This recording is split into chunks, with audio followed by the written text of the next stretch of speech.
ਗੁਰੂ ਪਿਆਰੀ ਸਾਧ ਸੰਗਤ ਜੀ, ਰਾਧਾ ਸੁਆਮੀ। ਅੱਜ ਦੀ ਇਹ ਬਾਣੀ ਚੌਥੀ ਪਾਤਸ਼ਾਹੀ ਸ੍ਰੀ ਗੁਰੂ ਰਾਮਦਾਸ ਜੀ ਮਹਾਰਾਜ ਦੀ ਬਾਣੀ ਹੈ। ਰਾਮਾ ਰਮ ਰਾਮੋ ਸੁਨ ਮਨ ਭੀਜੇ। ਬਹੁਤ ਹੀ ਵਿਚਾਰਯੋਗ ਬਾਣੀ ਹੈ, ਜਿਹਦੇ ਵਿੱਚ ਸ੍ਰੀ ਗੁਰੂ ਰਾਮਦਾਸ ਜੀ ਮਹਾਰਾਜ ਇਹ ਫਰਮਾ ਰਹੇ ਹਨ ਕਿ ਅਗਰ ਅਸੀਂ ਰਾਮ ਦੇ ਰੰਗ ਵਿੱਚ ਰਮ ਜਾਈਏ ਤਾਂ ਅਸੀਂ ਇਸ ਭਵ ਸਾਗਰ ਤੋਂ ਪਾਰ ਹੋ ਸਕਦੇ ਹਾਂ। ਆਓ ਅੱਜ ਦਾ ਇਹ ਸਤਸੰਗ ਸਰਵਣ ਕਰਦੇ ਹਾਂ।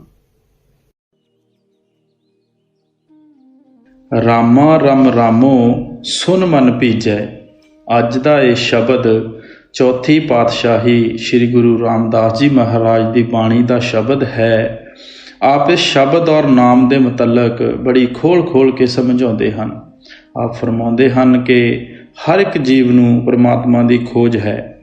ਗੁਰੂ ਘਰ ਦੀ ਬਾਣੀ ਦਾ ਕੋਈ ਸ਼ਬਦ ਲੈ ਲਈਏ, ਪੱਤਰਾ ਤੁਕ ਸ਼ਬਦ ਦੀ ਮਹਿਮਾ ਕਰਦੀ ਹੈ, ਨਾਮ ਦੀ ਮਹਿਮਾ ਕਰਦੀ ਹੈ। ਗੁਰੂ ਅਮਰਦਾਸ ਜੀ ਸਮਝਾਉਂਦੇ ਹਨ, ਸੱਚੇ ਸ਼ਬਦ ਸੱਚੀ ਪਤ ਹੋਈ, ਬਿਨ ਨਾਮੈ ਮੁਕਤ ਨਾ ਪਾਵੈ ਕੋਈ। ਜਦੋਂ ਵੀ ਮਾਲਕ ਨੂੰ ਮਿਲਣ ਦਾ ਸਾਨੂੰ ਫਖਰ ਹਾਸਲ ਹੋ ਸਕੇਗਾ, ਸਿਰਫ ਸੱਚੇ ਨਾਮ ਜਾਂ ਸੱਚੇ ਨਾਮ ਦੀ ਕਮਾਈ ਕਰਕੇ। ਸੱਚੇ ਨਾਮ ਦੀ ਕਮਾਈ ਤੋਂ ਬਿਨਾਂ ਕੋਈ ਤਰੀਕਾ ਜਾਂ ਸਾਧਨ ਨਹੀਂ ਹੈ ਕਿ ਅਸੀਂ ਦੇਹ ਦੀਆਂ ਬੰਧਨਾਂ ਤੋਂ ਛੁਟਕਾਰਾ ਹਾਸਲ ਕਰ ਸਕੀਏ। ਪਰਮਾਤਮਾ ਨੇ ਆਪਣੇ ਨਾਲ ਮਿਲਣ ਦਾ ਕੁਦਰਤੀ ਕਾਨੂੰਨ ਹੀ ਇਹ ਰੱਖਿਆ ਹੈ।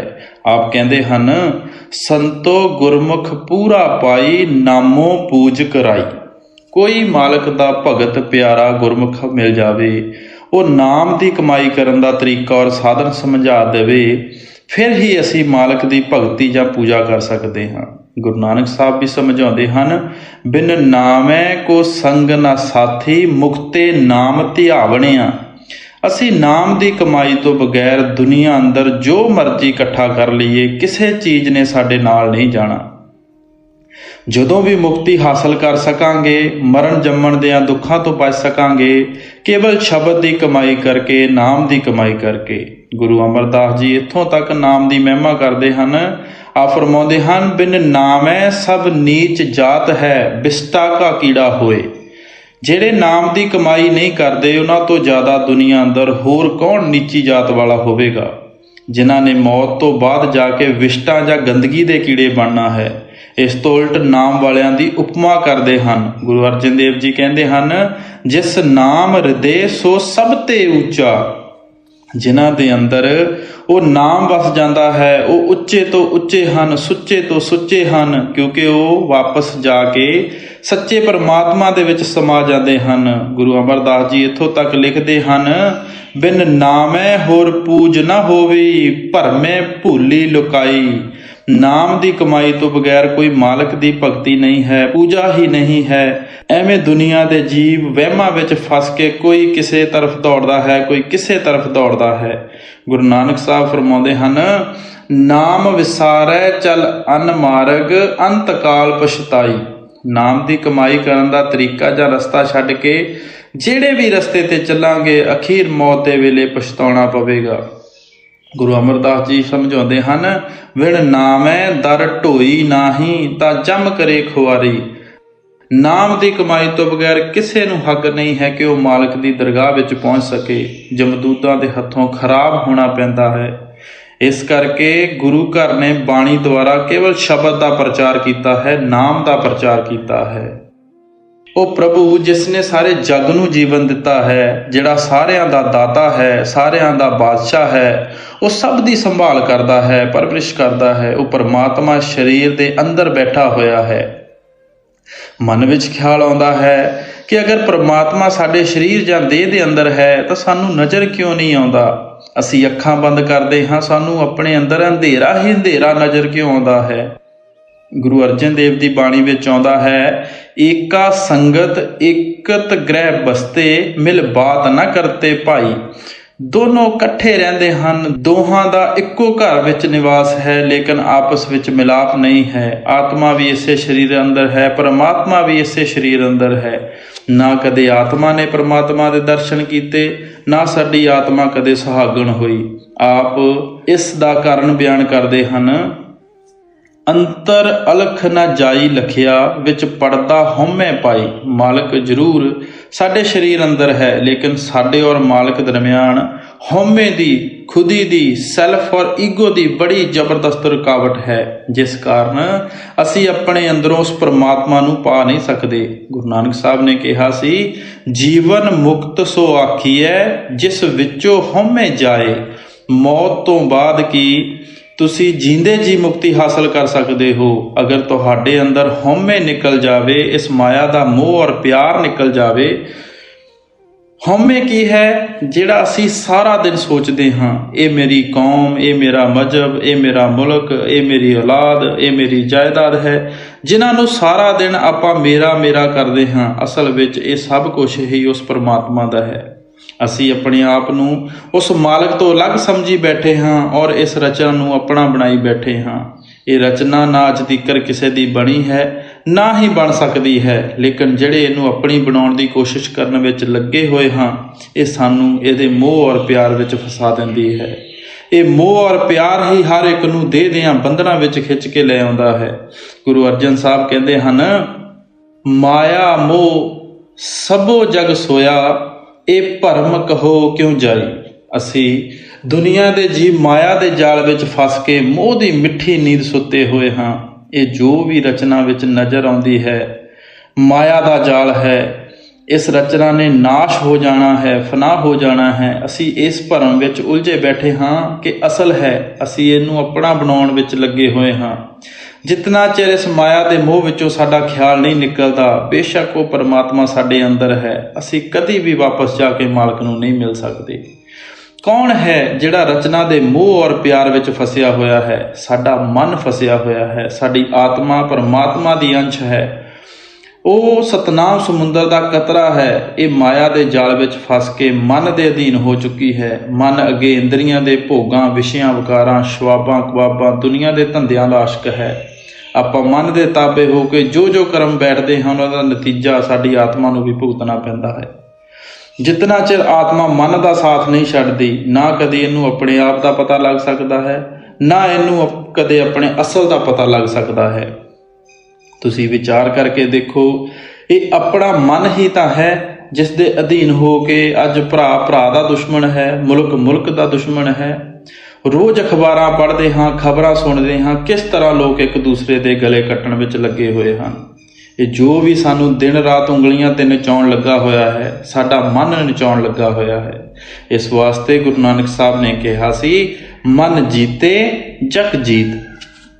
ਭਰਾਵਾ, ਅਗਰ ਤੂੰ ਮਨ ਨੂੰ ਜਿੱਤ ਲਵੇਂਗਾ, ਤੂੰ ਤਾਂ ਸਾਰੀ ਦੁਨੀਆ ਦੇ ਬਣਾਉਣ ਵਾਲੇ ਨੂੰ ਹੀ ਜਿੱਤ ਲਵੇਂਗਾ।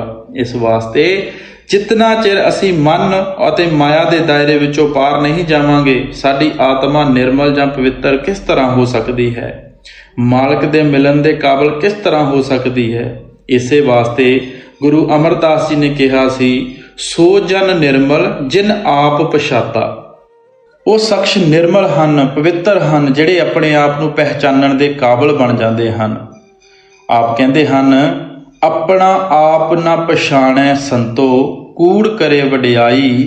ਪਖੰਡ ਕੀਨੇ ਜਮ ਨਹੀਂ ਛੋੜੈ, ਲੈ ਜਾਸੀ ਪਤ ਗਵਾਈ। ਅਸੀਂ ਆਪਣੇ ਆਪ ਨੂੰ ਪਹਿਚਾਨਣ ਦੀ ਕੋਸ਼ਿਸ਼ ਨਹੀਂ ਕਰਦੇ, ਐਵੇਂ ਬਣ ਕੇ ਝੂਠੇ ਦਾਅਵੇ ਕਰਦੇ ਹਾਂ, ਆਪਣੇ ਆਪ ਨੂੰ ਧੋਖਾ ਦਿੰਦੇ ਹਾਂ, ਦੁਨੀਆ ਨੂੰ ਧੋਖਾ ਦੇਣ ਦੀ ਕੋਸ਼ਿਸ਼ ਕਰਦੇ ਹਾਂ। ਗੁਰੂ ਸਾਹਿਬ ਕਹਿੰਦੇ ਹਨ ਕਿ ਦੁਨੀਆ ਨੂੰ ਜਿੱਤਣਾ ਮਰਜ਼ੀ ਧੋਖਾ ਦੇ ਲਓ, ਮਾਲਕ ਨੂੰ ਕੋਈ ਧੋਖਾ ਨਹੀਂ ਦੇ ਸਕਦਾ। ਮੌਤ ਦੇ ਵਕਤ ਜਮਦੂਦ ਆਉਂਦੇ ਹਨ, ਕੰਨੋਂ ਪਕੜ ਕੇ ਲੈ ਜਾਂਦੇ ਹਨ। ਜਿੱਥੇ ਧਰਮਰਾਜ ਮੁਨਾਸਿਬ ਸਮਝਦਾ ਹੈ, ਉੱਥੇ ਜਾ ਕੇ ਸਾਨੂੰ ਜਨਮ ਲੈਣਾ ਪੈਂਦਾ ਹੈ। ਕਿਸ ਵਾਸਤੇ? ਜਿਹੜਾ ਮੌਕਾ ਪਰਮਾਤਮਾ ਨੇ ਸਾਨੂੰ ਆਪਣੇ ਆਪ ਨੂੰ ਪਹਿਚਾਨਣ ਵਾਸਤੇ ਬਖਸ਼ਿਆ ਸੀ, ਅਸੀਂ ਉਸ ਤੋਂ ਪੂਰਾ ਫਾਇਦਾ ਨਹੀਂ ਉਠਾਇਆ।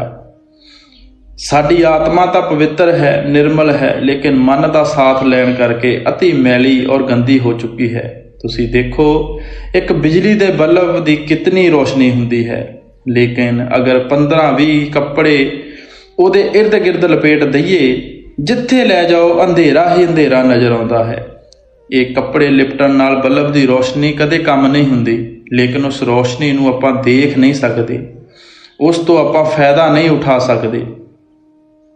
ਕੱਪੜੇ ਬਲਬ ਤੋਂ ਉਤਾਰਨੇ ਸ਼ੁਰੂ ਕਰ ਦਿਓ, ਆਪਾਂ ਰੌਸ਼ਨੀ ਵੀ ਵੇਖ ਲਵਾਂਗੇ, ਉਸ ਤੋਂ ਫਾਇਦਾ ਵੀ ਉਠਾ ਸਕਾਂਗੇ। ਇਸੇ ਤਰ੍ਹਾਂ ਮਹਾਤਮਾ ਕਹਿੰਦੇ ਹਨ ਕਿ ਸਾਡੀ ਆਤਮਾ ਪਵਿੱਤਰ ਹੈ, ਨਿਰਮਲ ਹੈ, ਲੇਕਿਨ ਇਹਦੇ ਇਰਦ ਗਿਰਦ ਕਾਲੇ ਕੱਪੜੇ ਚੜੇ ਹੋਏ ਹਨ। ਇਸ ਵਾਸਤੇ ਮਾਲਕ ਦਾ ਪਤਾ ਨਹੀਂ ਲੱਗਦਾ, ਸਾਨੂੰ ਆਪਣੇ ਅੰਦਰ ਮਾਲਕ ਨਜ਼ਰ ਨਹੀਂ ਆਉਂਦਾ। ਜੋ ਵੀ ਅਸੀਂ ਕੋਸ਼ਿਸ਼ ਕਰਨੀ ਹੈ ਇਹ ਰੂਹ ਔਰ ਮਨ ਦੀ ਗੱਠ ਖੋਲ੍ਹਣ ਦੀ ਕਰਨੀ ਹੈ, ਮਨ ਨੂੰ ਵਾਪਸ ਬ੍ਰਹਮ ਤ੍ਰਿਕੁਟੀ ਆਪਣੇ ਟਿਕਾਣੇ ਪਹੁੰਚਾਉਣ ਦੀ ਕਰਨੀ ਹੈ। ਤੁਹਾਨੂੰ ਪਤਾ ਹੈ ਕਿ ਅਸੀਂ ਸਭ ਦੁਨੀਆ ਦੇ ਜੀਵ ਆਪੋ ਆਪਣੀ ਅਕਲ ਦੇ ਮੁਤਾਬਕ ਹਜ਼ਾਰਾਂ ਹੀ ਜੁਗਤੀਆਂ ਔਰ ਤਰੀਕਿਆਂ ਨਾਲ ਮਨ ਨੂੰ ਕਾਬੂ ਕਰਨ ਦੀ ਕੋਸ਼ਿਸ਼ ਕਰਦੇ ਹਾਂ। ਜਪ ਤਪ ਕਰਦੇ ਹਾਂ, ਪੂਜਾ ਪਾਠ ਕਰਦੇ ਹਾਂ, ਪੁੰਨ ਦਾਨ ਕਰਦੇ ਹਾਂ, ਘਰ-ਬਾਰ ਛੱਡ ਕੇ ਜੰਗਲਾਂ ਪਹਾੜਾਂ ਵਿੱਚ ਜਾਂਦੇ ਹਾਂ, ਸਤਸੰਗ ਸੁਣਦੇ ਹਾਂ, ਤੀਰਥ ਯਾਤਰਾ ਕਰਦੇ ਹਾਂ, ਰੋਜ਼ ਮੰਦਰ ਮਸਜਿਦਾਂ ਗੁਰਦੁਆਰਿਆਂ ਵਿੱਚ ਜਾਂਦੇ ਹਾਂ, ਸਰੋਵਰਾਂ ਵਿੱਚ ਇਸ਼ਨਾਨ ਕਰਦੇ ਹਾਂ, ਜੋਸ਼ ਵਿੱਚ ਆ ਕੇ ਕੰਨ ਵੀ ਪੜਵਾ ਲੈਂਦੇ ਹਾਂ, ਜਟਾਂ ਵੀ ਰੱਖ ਲੈਂਦੇ ਹਾਂ, ਜਿਸਮ ਤੇ ਭਭੂਤ ਵੀ ਲਗਾਉਣੀ ਸ਼ੁਰੂ ਕਰ ਦਿੰਦੇ ਹਾਂ। ਇਹ ਸਾਰੇ ਸਾਧਨ, ਸਾਰੇ ਤਰੀਕੇ ਆਪਾਂ ਕੇਵਲ ਇੱਕ ਮਨ ਨੂੰ ਕਾਬੂ ਕਰਨ ਵਾਸਤੇ ਕਰਦੇ ਹਾਂ। ਅਸੀਂ ਹੱਠ ਕਰਮਾਂ ਦੇ ਜ਼ਰੀਏ ਜ਼ਬਰਦਸਤੀ ਮਨ ਨੂੰ ਦੁਨੀਆ ਵਿੱਚੋਂ ਕੱਢਣ ਦੀ ਕੋਸ਼ਿਸ਼ ਕਰਦੇ ਹਾਂ। ਅੱਗੇ ਜਾ ਕੇ ਮਨ ਕਿਤੇ ਲੱਗਦਾ ਨਹੀਂ, ਟਿਕਦਾ ਨਹੀਂ, ਇਹ ਫਿਰ ਦੁਨੀਆ ਵਿੱਚ ਆ ਕੇ ਸਾਨੂੰ ਉਂਗਲੀਆਂ ਤੇ ਨਚਾਉਣਾ ਸ਼ੁਰੂ ਕਰ ਦਿੰਦਾ ਹੈ। ਗੁਰੂ ਨਾਨਕ ਸਾਹਿਬ ਕਹਿੰਦੇ ਹਨ, ਸੱਪ ਪਿੜਾਈ ਪਈਐ ਬਿਖ ਅੰਤਰ ਮਨ ਰੋਸ। ਆਪ ਦੇ ਸਮਝਾਉਣ ਦਾ ਭਾਵ ਇਹ ਹੈ ਕਿ ਜ਼ਬਰਦਸਤੀ ਮਨ ਨੂੰ ਦੁਨੀਆ ਵਿੱਚੋਂ ਕੱਢਣਾ ਇਸ ਤਰ੍ਹਾਂ ਹੈ ਜਿਸ ਤਰ੍ਹਾਂ ਸੱਪ ਨੂੰ ਘੇਰ ਕੇ ਪਟਾਰੀ ਵਿੱਚ ਬੰਦ ਕਰ ਦਈਏ। ਪਟਾਰੀ ਵਿੱਚ ਬੰਦ ਹੋ ਜਾਣ ਨਾਲ ਸੱਪ ਦੇ ਅੰਦਰੋਂ ਗੁੱਸਾ ਨਹੀਂ ਜਾਂਦਾ, ਨਾ ਰੋਸ ਜਾਂਦਾ ਹੈ, ਨਾ ਜ਼ਹਿਰ ਜਾਂਦਾ ਹੈ। ਉਹ ਬੇਵਸ ਹੈ, ਲਾਚਾਰ ਹੈ। ਜਦੋਂ ਵੀ ਉਸ ਨੂੰ ਬਾਹਰ ਨਿਕਲਣ ਦਾ ਮੌਕਾ ਮਿਲੇਗਾ ਡੰਗ ਜ਼ਰੂਰ ਮਾਰੇਗਾ, ਕਦੇ ਆਪਣੀ ਆਦਤ ਤੋਂ ਬਾਜ਼ ਨਹੀਂ ਆ ਸਕਦਾ। ਅਗਰ ਉਸੇ ਸੱਪ ਨੂੰ ਪਕੜ ਕੇ ਉਹਦੀ ਜ਼ਹਿਰ ਦੀ ਥੈਲੀ ਕੱਢ ਦਈਏ, ਉਹ ਕੋਈ ਨੁਕਸਾਨ ਨਹੀਂ ਪਹੁੰਚਾ ਸਕਦਾ, ਭਾਵੇਂ ਸਾਰਾ ਦਿਨ ਉਸ ਨੂੰ ਗਲ ਵਿੱਚ ਪਾਈ ਫਿਰੋ। ਮਹਾਤਮਾ ਸਾਨੂੰ ਪਿਆਰ ਨਾਲ ਸਮਝਾਉਂਦੇ ਹਨ ਕਿ ਅਗਰ ਅਸੀਂ ਹੱਠ ਕਰਮਾਂ ਦੇ ਜ਼ਰੀਏ ਮਨ ਨੂੰ ਦੁਨੀਆ ਵਿੱਚੋਂ ਕੱਢਣ ਦੀ ਕੋਸ਼ਿਸ਼ ਕਰਦੇ ਹਾਂ ਔਰ ਸੋਚ ਲੈਂਦੇ ਹਾਂ ਕਿ ਸਾਡਾ ਮਨ ਬੜਾ ਨਿਰਮਲ ਔਰ ਪਵਿੱਤਰ ਹੈ, ਤਾਂ ਇਹ ਸਾਡਾ ਭੁਲੇਖਾ ਹੈ। ਉਹ ਖਾਹਿਸ਼ਾਂ, ਤ੍ਰਿਸ਼ਨਾਵਾਂ ਮਨ ਅੰਦਰ ਦੱਬੀਆਂ ਰਹਿੰਦੀਆਂ ਹਨ। ਜਦੋਂ ਇਸ ਦਾ ਜ਼ੋਰ ਪੈਂਦਾ ਹੈ ਫਿਰ ਇਹ ਸਾਨੂੰ ਉਂਗਲੀਆਂ ਤੇ ਨਚਾਉਣਾ ਸ਼ੁਰੂ ਕਰ ਦਿੰਦਾ ਹੈ। ਬਲਕਿ ਆਮ ਲੋਕਾਂ ਨਾਲੋਂ ਵੀ ਸਾਡੀ ਹਾਲਤ ਬੁਰੀ ਔਰ ਬਦਤਰ ਹੋਣੀ ਸ਼ੁਰੂ ਹੋ ਜਾਂਦੀ ਹੈ। ਜਿਤਨਾ ਕੋਈ ਕਿਸੇ ਚੀਜ਼ ਨੂੰ ਦਬਾਉਂਦਾ ਹੈ ਉਹ ਉਤਨਾ ਜ਼ਿਆਦਾ ਉਛਾਲਾ ਮਾਰਦੀ ਹੈ। ਸੰਤਾਂ ਮਹਾਤਮਾਵਾਂ ਦਾ ਉਪਦੇਸ਼ ਹੈ ਕਿ ਅਸੀਂ ਜ਼ਬਰਦਸਤੀ ਜਾਂ ਹੱਠ ਕਰਮਾਂ ਦੇ ਜ਼ਰੀਏ ਮਨ ਨੂੰ ਕਾਬੂ ਨਹੀਂ ਕਰ ਸਕਦੇ। ਅਗਰ ਮਨ ਨੂੰ ਕਾਬੂ ਕਰਨਾ ਹੀ ਹੈ, ਉਸ ਦੀ ਤਬੀਅਤ ਔਰ ਆਦਤ ਬਾਰੇ ਬੜੇ ਸੋਚ ਵਿਚਾਰ ਤੋਂ ਕੰਮ ਲੈਣਾ ਪੈਂਦਾ ਹੈ। ਅਸੀਂ ਦੇਖਦੇ ਹਾਂ ਕਿ ਮਨ ਲੱਜਤ ਦਾ ਆਸ਼ਿਕ ਹੈ। ਇੱਕ ਚੀਜ਼ ਨਾਲ ਪਿਆਰ ਕਰਦੇ ਹਾਂ, ਅਗਰ ਉਸ ਨੂੰ ਅੱਛੀ ਔਰ ਹੋਰ ਸਾਫ਼ ਸੁਥਰੀ ਚੀਜ਼ ਨਜ਼ਰ ਆ ਜਾਵੇ ਤਾਂ ਅਸੀਂ ਪਹਿਲੀ ਨੂੰ ਛੱਡ ਕੇ ਦੂਸਰੀ ਮਗਰ ਦੌੜਨਾ ਸ਼ੁਰੂ ਕਰ ਦਿੰਦੇ ਹਾਂ। ਕੋਈ ਵੀ ਦੁਨੀਆ ਦਾ ਮੋਹ, ਕੋਈ ਵੀ ਦੁਨੀਆ ਦਾ ਪਿਆਰ ਸਾਡੇ ਮਨ ਨੂੰ ਲੈ ਕੇ ਹਮੇਸ਼ਾ ਵਾਸਤੇ ਖੜਾ ਨਹੀਂ ਹੋ ਸਕਦਾ। ਉਹ ਸ਼ਕਲਾਂ, ਉਹ ਪਦਾਰਥ ਜਿਨ੍ਹਾਂ ਨੂੰ ਕਿਸੇ ਵਕਤ ਅਸੀਂ ਆਪਣਾ ਬਣਾਉਣ ਵਾਸਤੇ ਜ਼ਿੰਦਗੀ ਤੱਕ ਦੇਣ ਨੂੰ ਤਿਆਰ ਹੋ ਜਾਂਦੇ ਹਾਂ, ਔਰ ਸਮੇਂ ਔਰ ਵਕਤ ਆਉਂਦੇ ਹਨ ਜਦੋਂ ਸਾਡਾ ਮਨ ਉਹਨਾਂ ਸ਼ਕਲਾਂ ਨਾਲ ਨਫ਼ਰਤ ਕਰਨੀ ਸ਼ੁਰੂ ਕਰ ਦਿੰਦਾ ਹੈ। ਇਸੇ ਵਾਸਤੇ ਆਪ ਪਿਆਰ ਨਾਲ ਸਮਝਾਉਂਦੇ ਹਨ ਕਿ ਜਿਤਨਾ ਚਿਰ ਮਨ ਨੂੰ ਦੁਨੀਆ ਦੇ ਮੋਹ ਔਰ ਪਿਆਰ ਤੋਂ ਉੱਚਾ ਸੁੱਚਾ ਪਿਆਰ ਨਹੀਂ ਮਿਲਦਾ, ਇਹ ਕਦੇ ਦੁਨੀਆ ਦੇ ਮੋਹ, ਦੁਨੀਆ ਦੇ ਪਿਆਰ ਨੂੰ ਛੱਡਣ ਲਈ ਤਿਆਰ ਨਹੀਂ ਹੁੰਦਾ। ਉਹ ਕਿਸ ਚੀਜ਼ ਦੀ ਲੱਜਤ ਹੈ, ਉਹ ਕਿਸ ਚੀਜ਼ ਦਾ ਪਿਆਰ ਹੈ ਜਿਸ ਨੂੰ ਪਾ ਕੇ ਮਨ ਸੰਸਾਰ ਦੇ ਭੋਗਾਂ ਨੂੰ ਛੱਡਦਾ ਹੈ। ਇੱਥੇ ਗੁਰੂ ਸਾਹਿਬ ਕਹਿੰਦੇ ਹਨ, ਰਾਮਾ ਰਮ ਰਾਮੋ ਸੁਨ ਮਨ ਭੀਜੈ, ਕਿ ਉਹ ਰਾਮ ਨਾਮ ਦਾ ਜਾਪ ਕਰੋ, ਉਹ ਰਾਮ ਨਾਮ ਨੂੰ ਸੁਣੋ। ਇਸ ਨਾਲ ਤੁਹਾਡਾ ਮਨ ਵਿੰਨਿਆ ਜਾਵੇਗਾ, ਕਾਬੂ ਆ ਜਾਵੇਗਾ, ਵਾਪਸ ਆਪਣੇ ਟਿਕਾਣੇ ਤੇ ਪਹੁੰਚ ਜਾਵੇਗਾ। ਜਿਸ ਰਾਮ ਨਾਮ ਦਾ ਆਪ ਜ਼ਿਕਰ ਕਰ ਰਹੇ ਹਨ ਉਹ ਸੁਣਨ ਦੀ ਵਿਸ਼ਾ ਹੈ, ਜਪਣ ਦਾ ਵਿਸ਼ਾ ਹੈ।